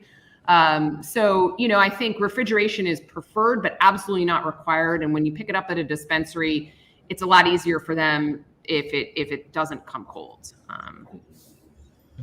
Lisa, I have a question. The packaging, did you guys have to take like extra precautions as far as like child safety goes? I mean, you'd think like a drink, just like any other, it's kind of a hot topic now, children accessing edibles and making sure that they're packaged in ways that either, annotate that or harder to get into. Was there any type of that when you were going through the packaging process? Yeah, Anton, it's an awesome question. And Michigan, it's timely, right? Because they're changing all their packaging requirements as of February 2nd. So we've gone through that whole process with the MRA. We started out just using better exit bags, to be honest with you. And we have switched to actually, if you go to a supermarket and you buy a 6-pack of beer, you often see those plastic tops. Yep. We have custom plastic tops, which we are putting on our cans, which will be, and there's sort of 2 different versions you'll see on THC beverages. Ours are kind of the pop ones that just come right off, like you see on beer cans. We like that experience versus the individual sliders that can also be on cans. So to answer your question, yes, you'll see us come out shortly after the new regulations come out with plastic tops to help with that child safety piece. Very cool. Yeah. But again, it's really interesting, right? I mean, this is all new stuff, and we've got a can size being a slim can. So if you think about like a Red Bull, it's similar to that. There were no the alcohol and beverage industry actually doesn't require that. You probably all keep beverages in your fridge, maybe that your kids, if they went and got a beer, if they pulled it off the shelf, they would drink it. Right. But it's funny that cannabis is regulated differently. So we had to work with a specific manufacturer to get those, child resistant tops for the slim cans to meet regulatory requirements, which is exciting. Is it distillate that you are the actual cannabis product? Is it a distillate that's being emulsified, or what is? Yeah, it's a distillate. It's a hybrid. We haven't it's not specific to an indica or a sativa. It's a hybrid distillate. Yeah, and our manufacturer I'd love to give a shout out to is Red Bud Roots in Buchanan. They've been a great partner for us. That's where we're manufacturing Happi, and it's been a great partnership, which is exciting. So it's just a distillate. So of course it doesn't matter if it's indica, hybrid, or sativa. And those we talk about that on the show. Those labels are misnomers in terms of predicting effect, as far as we know. And they in fact we talked about it earlier in the show. They help out the growers know that they might take a few more weeks to grow, or that their morphology is different or something like that. But as far as effect goes, do you associate sativa and indica with as being predictors of effect? I mean, and this is, I think, an ongoing debate, and I'll go back to my sort of MSO days, right? I don't believe so. I'd like us to move away from sort of the sativa indica indications and more towards sort of terpene profiles. I'm sure you guys talk, I've heard your show many times and you sort of talk about, I think as the market gets more sophisticated, we'll probably see that. I come from a consumer packaged goods background, right? So I think I've seen this a lot in other categories. Consumers like shorthand, right? They like something that's easy. Oh, indica makes me tired and sativa makes me feel up, right? That's just an easy shorthand that I think the industry has adopted. But as I think we know that this is a far more complex, plant and set of products. And I think hopefully the industry will catch on over time and we'll be able to adapt. I think like a THCV, like a Red Bull, kind of like incorporating something into like an energy drink, like a natural energy drink. That would be really cool to see. I think, like you said, with your the sleep idea, like catering these different cannabinoids to folks, it makes a lot of sense. Well, that's a great question. Does the MRA prohibit you from including caffeine in your beverages to create that Red Bull-like effect? As of right now, there's nothing specific. It's a great question, Rick and Anton. Yeah, I agree. I think I would like to see us move towards more like based on these minor cannabinoids, as you just said. And again, I think they're becoming much more readily available. Like when I came into the industry several years ago, 3-4 years ago, it was very difficult to get your hands on CBN, or certainly THCV. It was like so elusive, right? If you had it, it was like a huge deal. Now I think it's more readily available, so we can start to experiment a little bit. But to your question, Rick, there's nothing specifically in the regulations from an MRA standpoint that prohibits, caffeine. Yeah, we hope not, because we're looking at having some John Sinclair branded infused coffee that would put a nice damper on those plans if that were an issue. Yeah, absolutely. And caffeine, I mean, I think there's a lot of experimentation. Again, California is the most developed beverage market, so we're seeing a lot of what's working out there. There's been a bunch of drinks formulated with Delta 8, which we will not go into. Not a fan of Delta 8. Also, the regulatory environment is pretty tough with Delta 8. And, as far as CBD, I think my personal take on CBD is it's so ubiquitous at this point that, consumers almost don't even pay attention to it when it's in a drink, or in a product sometimes. So, yeah. So your company is connected to and committed to helping out social equity efforts and organizations and things like that. Let us know a little bit more about that. Yeah, Jamie, love this topic. I think we, like many others, believe that, the Black and Brown communities have been disproportionately affected. And I saw it very much firsthand. I worked in the Chicago market for a while. And, with Michigan and Happi, we believe that, locally, working with a local organization was really critical. So we work with the Black and Brown Cannabis Guild of Michigan. The other piece is Happi is founded by, and other than my partner, Joe, it's an entirely women-run and women-owned organization. And there's also not enough women in cannabis, especially women of color. So we wanted to support an organization founded by women of color. And Denavia has been amazing. She's one of the founders of the Black and Brown Cannabis Guild. And they're really kind of a community network of cannabis business owners, enthusiasts. Their two tenets, which, again, we loved, were around expungement. They've held a number of expungement events, and around employment, which I think is really critical. And again, I saw firsthand how important it is to give employment opportunities to people of color in this industry and really help them grow. So we've been involved with some of their events. All of our merchandise, if you go to happyhourdrink.com and buy the merchandise, all the proceeds from our merchandise go to the Black and Brown Cannabis Guild of Michigan. And we're excited to continue to do more events with them around sort of expungement and employment throughout the year. Very cool. Yeah, exciting. And where are some places that people could go find the product right now? Yeah, great question. So we're in the major markets. Detroit, we're in Hazel Park, the Skymint's one of our big partners. So Skymint Hazel Park, Skymint Ann Arbor, Skymint in Lansing. 315, there are 2 Grand Rapids stores. We're in Redbud Roots, Muskegon, Pinnacle Emporium in Buchanan. And we are expanding pretty rapidly. One of the exciting things I think about the Michigan market is just there's so many dispensaries that I think there's so much opportunity for brands, which is exciting. So are you familiar in Michigan, there's kind of a controversy with some of the bigger money interests and some of the efforts that they are making in the legislature, trying to use their influence and resources to peel back some existing rights that have been achieved over the years. And some of those companies that you mentioned are involved with that. So some people may react a little negatively to that association. I'm not sure if you're familiar with that. I'm, letting you know informationally, not suggesting, you can do much else with it at the moment, but that's why we get something like that. You mean in terms of some of the comments that are coming at me right now? Yeah.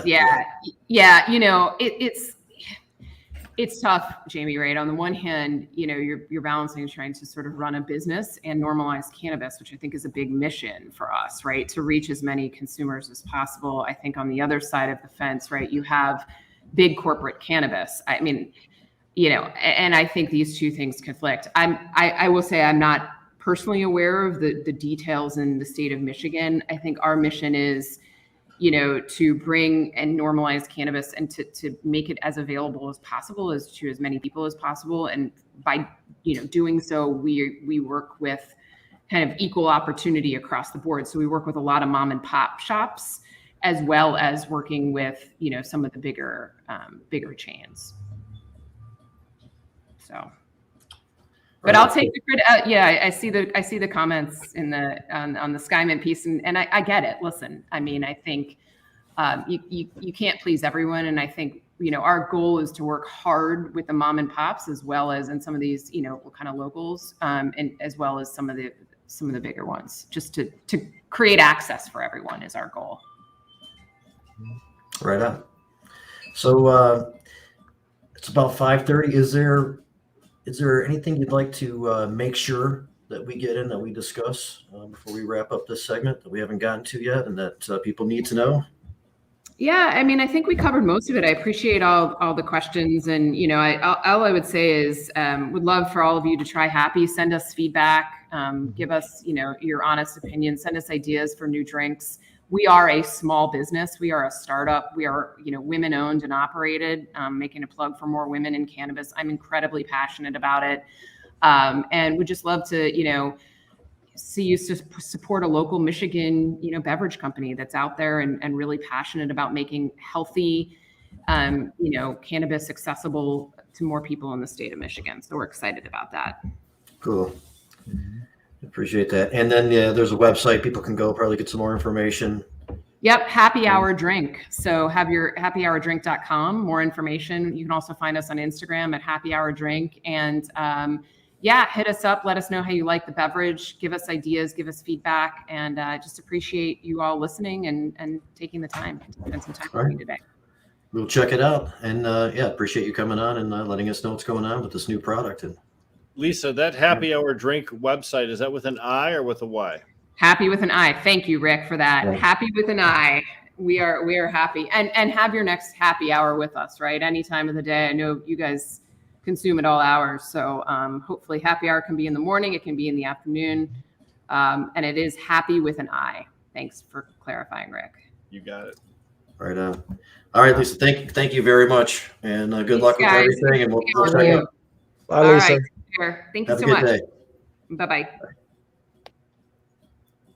See, John Schlicker has it incorrectly spelled down there. He has the Yes. Y instead of Here's the an I. example of what not to do. But happy birthday, John. I think it was just his birthday like yesterday. John was just Happy recently birthday, birthday John. celebrant. Yep. There you go. I think he's like 39 or 40 now or something like that. Wow. I thought Tammy he was Vandenberg 35. too.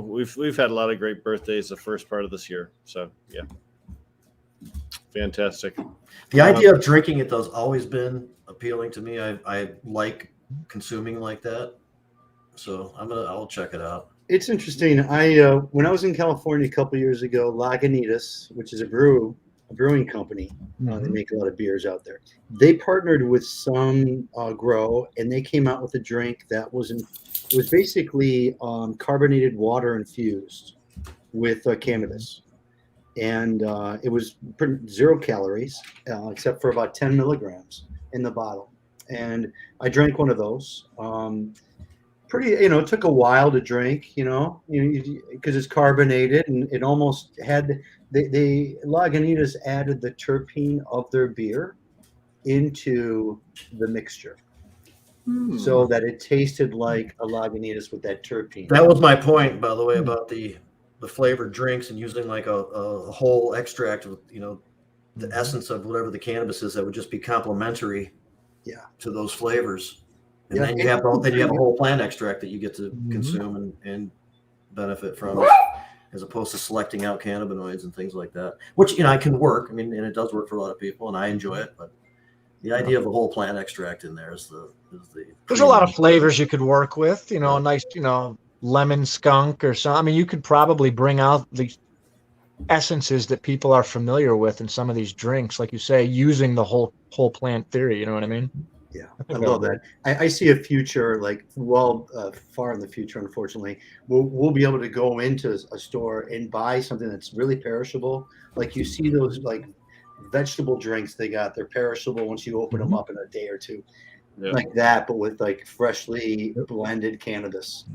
We've been trying to push whole plant juicing for a while. Jamie and I've been talking about it for a decade, and I'll tell you what, I absolutely enjoy the immediate benefits that you get from whole plant juicing if it's done properly. And I would love to see a product just like you described, Jim, on the shelf. Whole plant juice. I'd drink that green shit right in the aisleway. I would. What does it do for you? How do you feel? I'm curious. I've been looking to get into that. It's supposed to be the best. It's supposed to be the most beneficial way to consume cannabis. So, people have slightly different responses to it, depending on, similar to a lot of stuff. I get a energy. It's like you want another one. It's like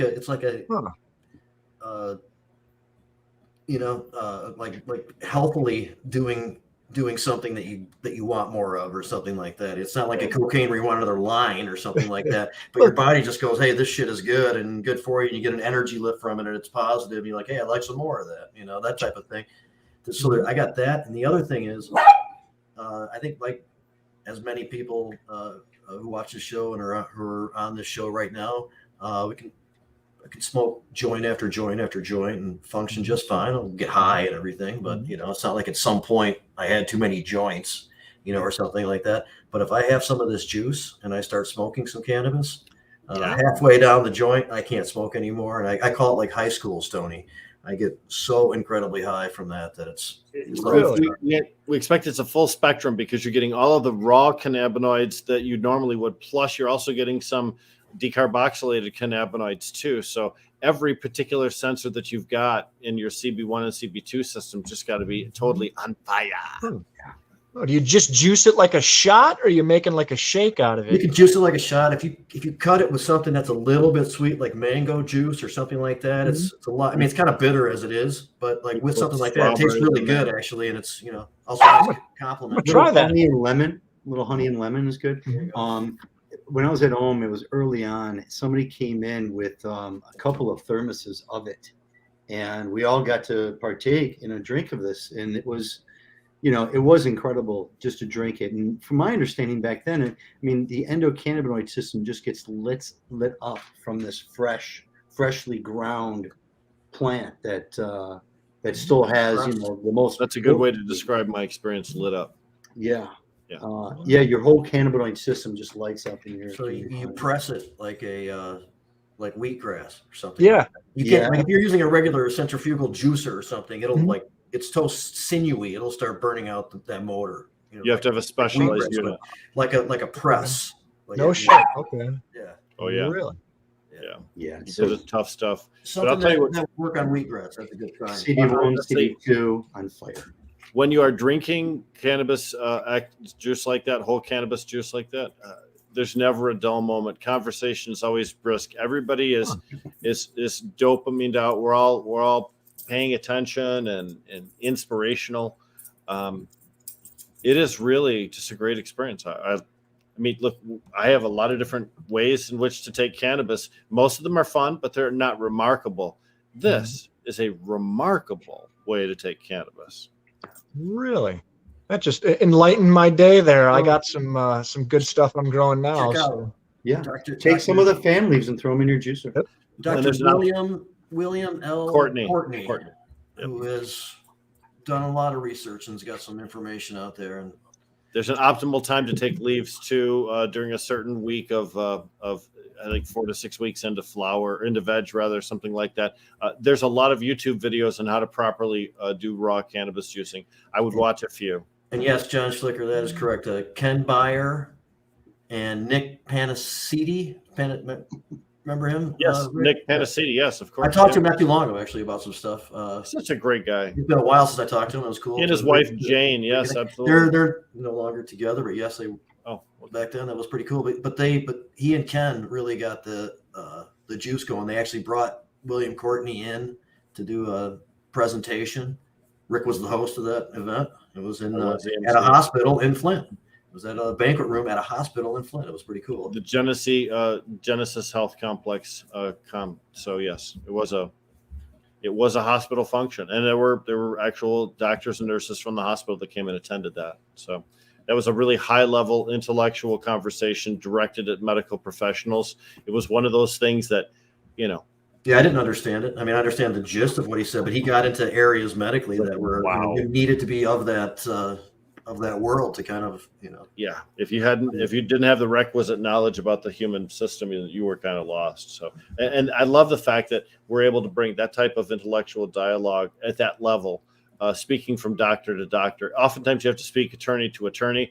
In this instance, sometimes you have to speak doctor to doctor, and we were able to do that. And Nick and Ken made that possible. It was a wonderful event.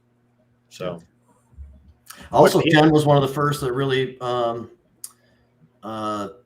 brought out the concept of how all the terpenes are really important, and we should be looking at that as well. I mean, that's not that he invented that, but he was one of the ones that brought that awareness to Michigan and started to try to test using some new technology to get that information out to people. And sniffer, right? Cool that's this acoustic wave sniffer technology. It's similar to like at the airport now when you get in that thing and it whiffs around you and it detects. It's similar to that technology, and it was pretty good. That wasn't quite refined. It could tell what was inside of the plant, but it couldn't tell you the compositions, the percentages very well. But still, it still worked for a while because we would have that information available and people would start associating which terpenes they saw showing up regularly in the cannabis that they got the benefits from that they were looking for. When Kevin Spiller was big with that. Exactly. So it was when we walked a muscular dystrophy telethon down at, I think Breslin, I think it was Breslin in Lansing there. And Kevin Spittler from the Med Joint. The Med Joint won all those awards from the MDA. Ken Byer was there. I think Nick Panacidi was there as well. So Kevin was the first one to have a store to voluntarily, as a regular standard, have everything tested. Yeah. So Dr. Ethan Russo, as Spartan Grown is pointing out, is the man. He does have a lot of great information on a lot of stuff that we've been talking about here today. Sativa, indica, THC, all that kind of stuff. He looks at pretty reasonably and has terpenes, cannabinoids, right? Yes. Yep. And that's wonderful. The advantage of what we do here at Jazz Cabbage Cafe is we're an information transfer thing, but we're also historical record keepers too. So when we have conversations with John Sinclair, or sometimes with Adam Brookle, as we did last week, we always learn new things and we try to hold and preserve them. But we're also, to a certain degree, the people that help introduce new concepts to folks politically, yes, but also technologically as well. Some of the things that we talk about really are pretty cutting edge. And some of the guests that we have on, especially when we have Cass Coleman on, they do a great job when they're on. We'll have to have him back on sometime soon. Here's an old schooler here. Dennis. What's up, my friend? Yeah. So Dennis, of course, very helpful, in my opinion, during the course of activism over the years. This guy is retired now from the whole thing, but knew the processes around Lansing better than anybody. He was a advisor to Governor Angler and has been on staff in that world for many years, and just obviously understood cannabis in a way that wasn't like a lot of the politicians or people in Lansing at the time. He was able to put us connect with some other really good people and to educate us on how a lot of the processes around Lansing generally work. And it was very helpful.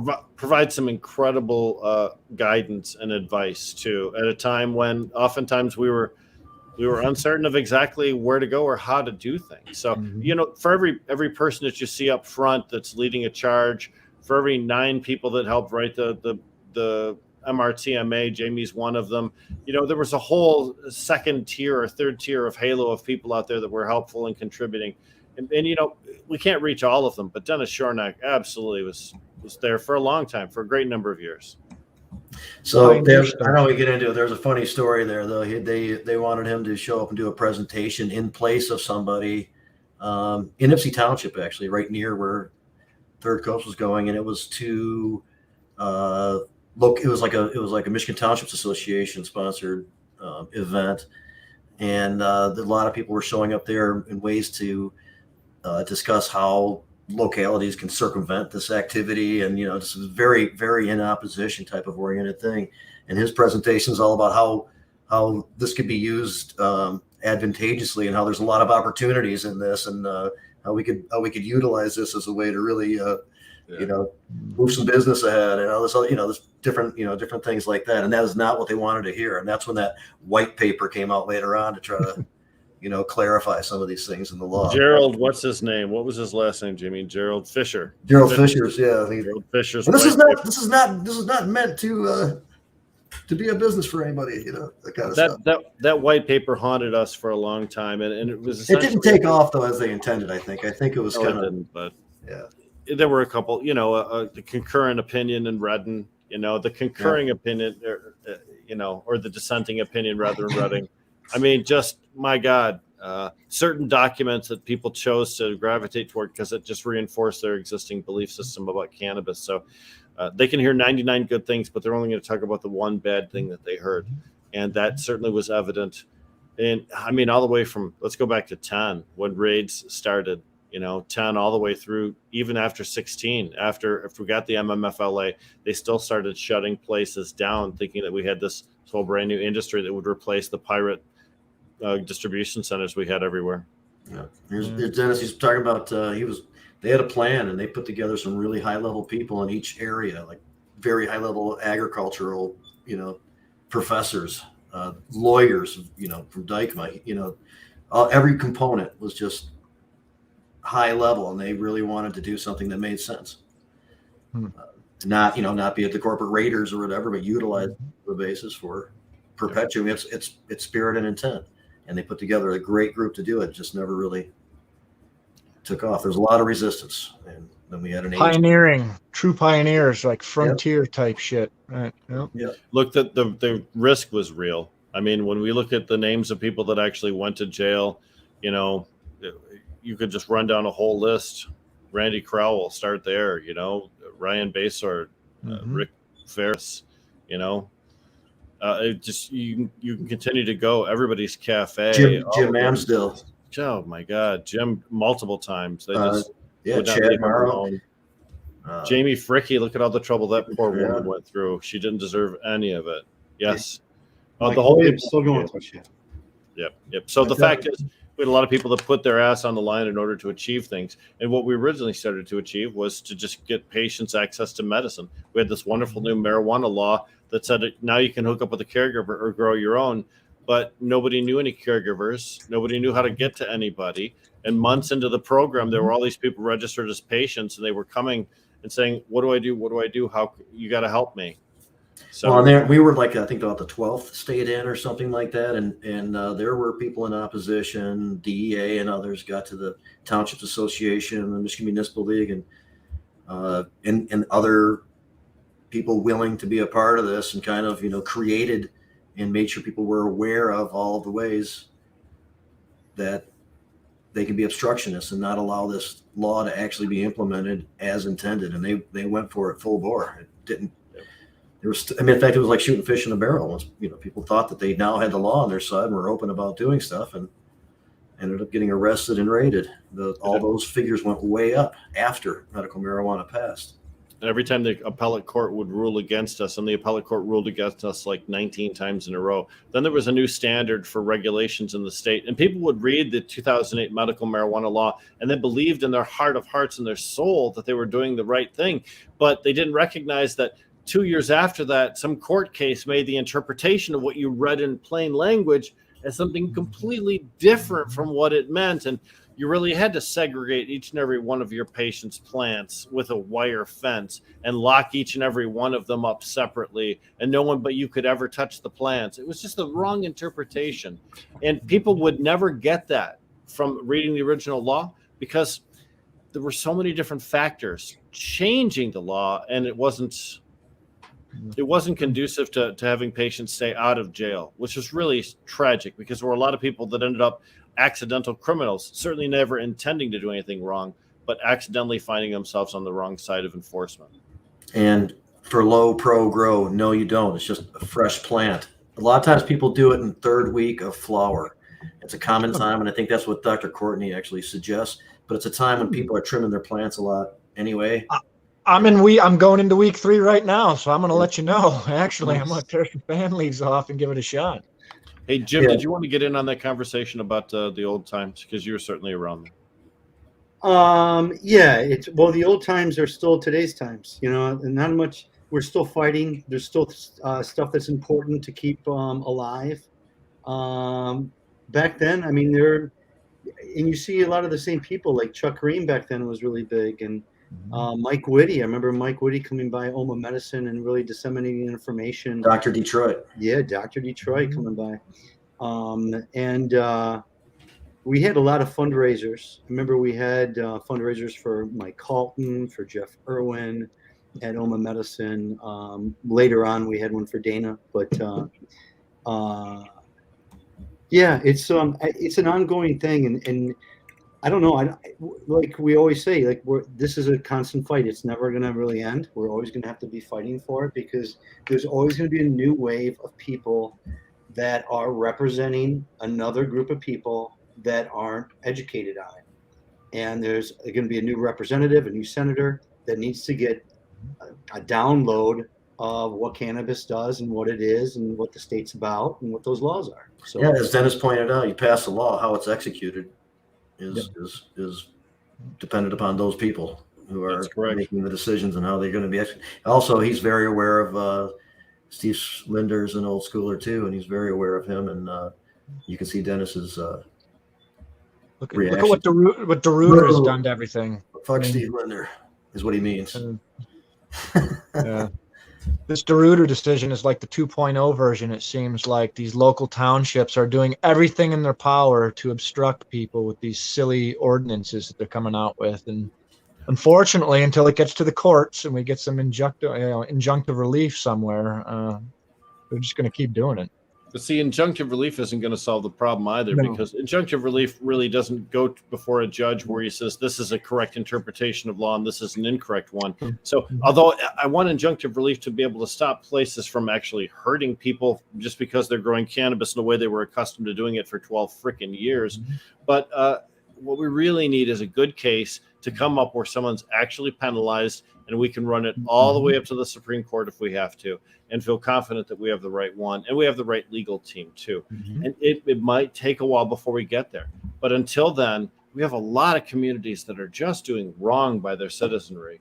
And once we recognize that the medical marijuana is a real thing, then you can't punish caregivers because they're part of the medical system. This is not adult recreational growers you're talking about. You're specifically targeting medical program participants.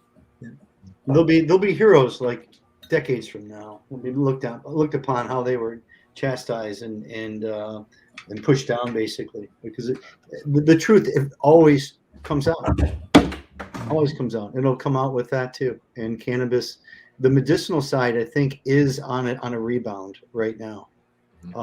Because of COVID. So I think that's a really great thing. I just, I'm looking at this graphic from the MRA to be associated with that story that I talked about earlier today.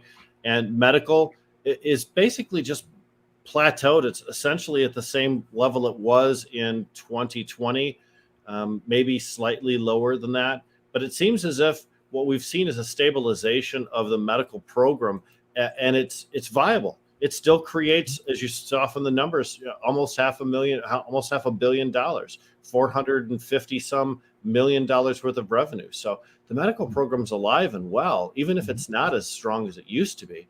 And man, I'm excited for the fact that we still have services for the pediatric patients who have medical cards, and for caregivers who may not necessarily be a patient themselves, but still have to provide for their patients and therefore need access to those centers too. So here's Red Sutter giving us an example of a locality trying to be more restrictive than state law. Of course, they can't do that. State law allows for, under certain circumstances, when there's two doctors and the parent or guardian is the caregiver, people under 18 can use cannabis. I'd like to see them try to enforce that. These people missed the whole supremacy clause portion of law school when they're being prompted to push the DeRuyter ambiguity of the ruling, and that's all this is about. And so he's saying it passed, which I believe, but that doesn't mean that they're planning on enforcing it or that it is enforceable. Yeah, enforceable is the real issue. Yes. Mm-hmm. Well, in the city of Ypsilanti, for example, they have a really stupid kind of a caregiver part to the ordinance and have for years, but they've never enforced it and never planned to. They just think that it covers their ass better if it's written as it is. I'll say this: weirdness and confusion in this, these considerations. Yeah, I know that we're just wrapping up the show here, but I'll just say a lot of these things that are being passed now are not because people are afraid of caregivers. It's because election year politics. They're trying to appear tough on drugs, or maybe their community is a little bit more backwards than the rest of us are. But some of these ordinances and crazy things are being passed in communities where the majority of them said yes to the legalization proposal in 2018. And I'm just not sure how, as an elected official, you reconcile that. I don't. It's intolerable to me that they would so disrespect the clear will of the voters as expressed by our electoral system. So, Jamie, I know it's your time, my brother. Yeah, well, we're going to wind down. I guess it's like 5:56. I thought it was a pretty cool show. We talked about some cool stuff again. I liked what Lisa had to say. I mean, it is weird coming into this industry, this commercial industry, and then getting what you think is a really good deal with somebody to distribute the product, and then find out that there's some issue associated with that politically and from the community, from an emerging industry, and how many people want to help shape it and keep it away from certain types of people and that kind of stuff. So, I mean, I thought that was handled really well, and it is a weird part of the reality of this emerging industry here in Michigan. We just have to deal with that as we go along, and definitely maintain our position and not allowing these people to do those things. But last week was really cool too. I mean, I should talk about that a little bit more up front, but we had a great time last week with the harm reduction discussion with Pamela Lynch, and we had great response to that. And next week, somebody from, or possibly a couple people actually from the independent research, the people that originally started at Wayne State doing the research on the pilot program that we discussed, are going to come on and talk about that. And they get into lots of other stuff too. And I think that discussion will continue to be, really interesting for us. So with that, I guess let's make sure everybody gets in any final thoughts they may have. Jim, you want to leave us with anything? My final thought is, contact your House of Representative member, contact your senators, contact them with kindness and try to be professional. I know we can get really passionate about how we feel about some of these things, but when we call them, the only way they're going to listen is if you come at them in a very approachable way. So that's what I'll leave everybody with. Hey, they hooked us up as far as getting enough people on board to be in opposition to these stupid bills, and if nothing else, to make a follow-up call to say thank you. Right. Would make sense. Hey, Anton, anything else you'd like to get in before we? Sure. I guess my final thought of the day, I guess there's a couple of words that, conversation and communication. I think it's kind of cool. There's some conversations taking place, and I wish everybody would continue in a respectful manner. And I think that, growth is coming from all of this, wherever the chips may lie. And I think as long as we stick together, I think it's going to all work out. So good vibes. Right on. All right. So Spartan Grown says excellent show, and Dennis says thanks. And I want to see Spartan and Red Setter on here before too long too. We haven't done that yet, but it's a natural progression. We should talk to those guys. Yeah, right. So Rick, why don't you wrap us up if you don't mind? You know, it was a wonderful conversation today. I really enjoyed the time that we had. One thing I'll say is that I think maybe we started off with a conversation about some of the controversial things that happened on Medical Mondays, and then ended it with another conversation about maybe some controversial issues surrounding sponsorship. But I still believe that those are valid conversations for us to have, as long as they're had, as Anton said, in a respectful way. I think maybe as we move forward and we can be the source of those respectful conversations, that's the way to go. We should never ambush anyone. We should let them know what they're in for when they walk on the stage. But the important thing is that we continue to keep talking. And this is season 6, episode 2. I think we got a whole season ahead of us that I'm really looking forward to. All right, Jamie. That's it. Thanks a lot. Another good show. I'm happy with this one, and we had some really good participation. Appreciate that. And we'll look forward to coming back next week and all the other shows that we all do. But should be a really good one next week too. So hope to see everybody back here. All right. Thanks a lot, everybody. Jazz Cabbage Cafe. Take care. See ya.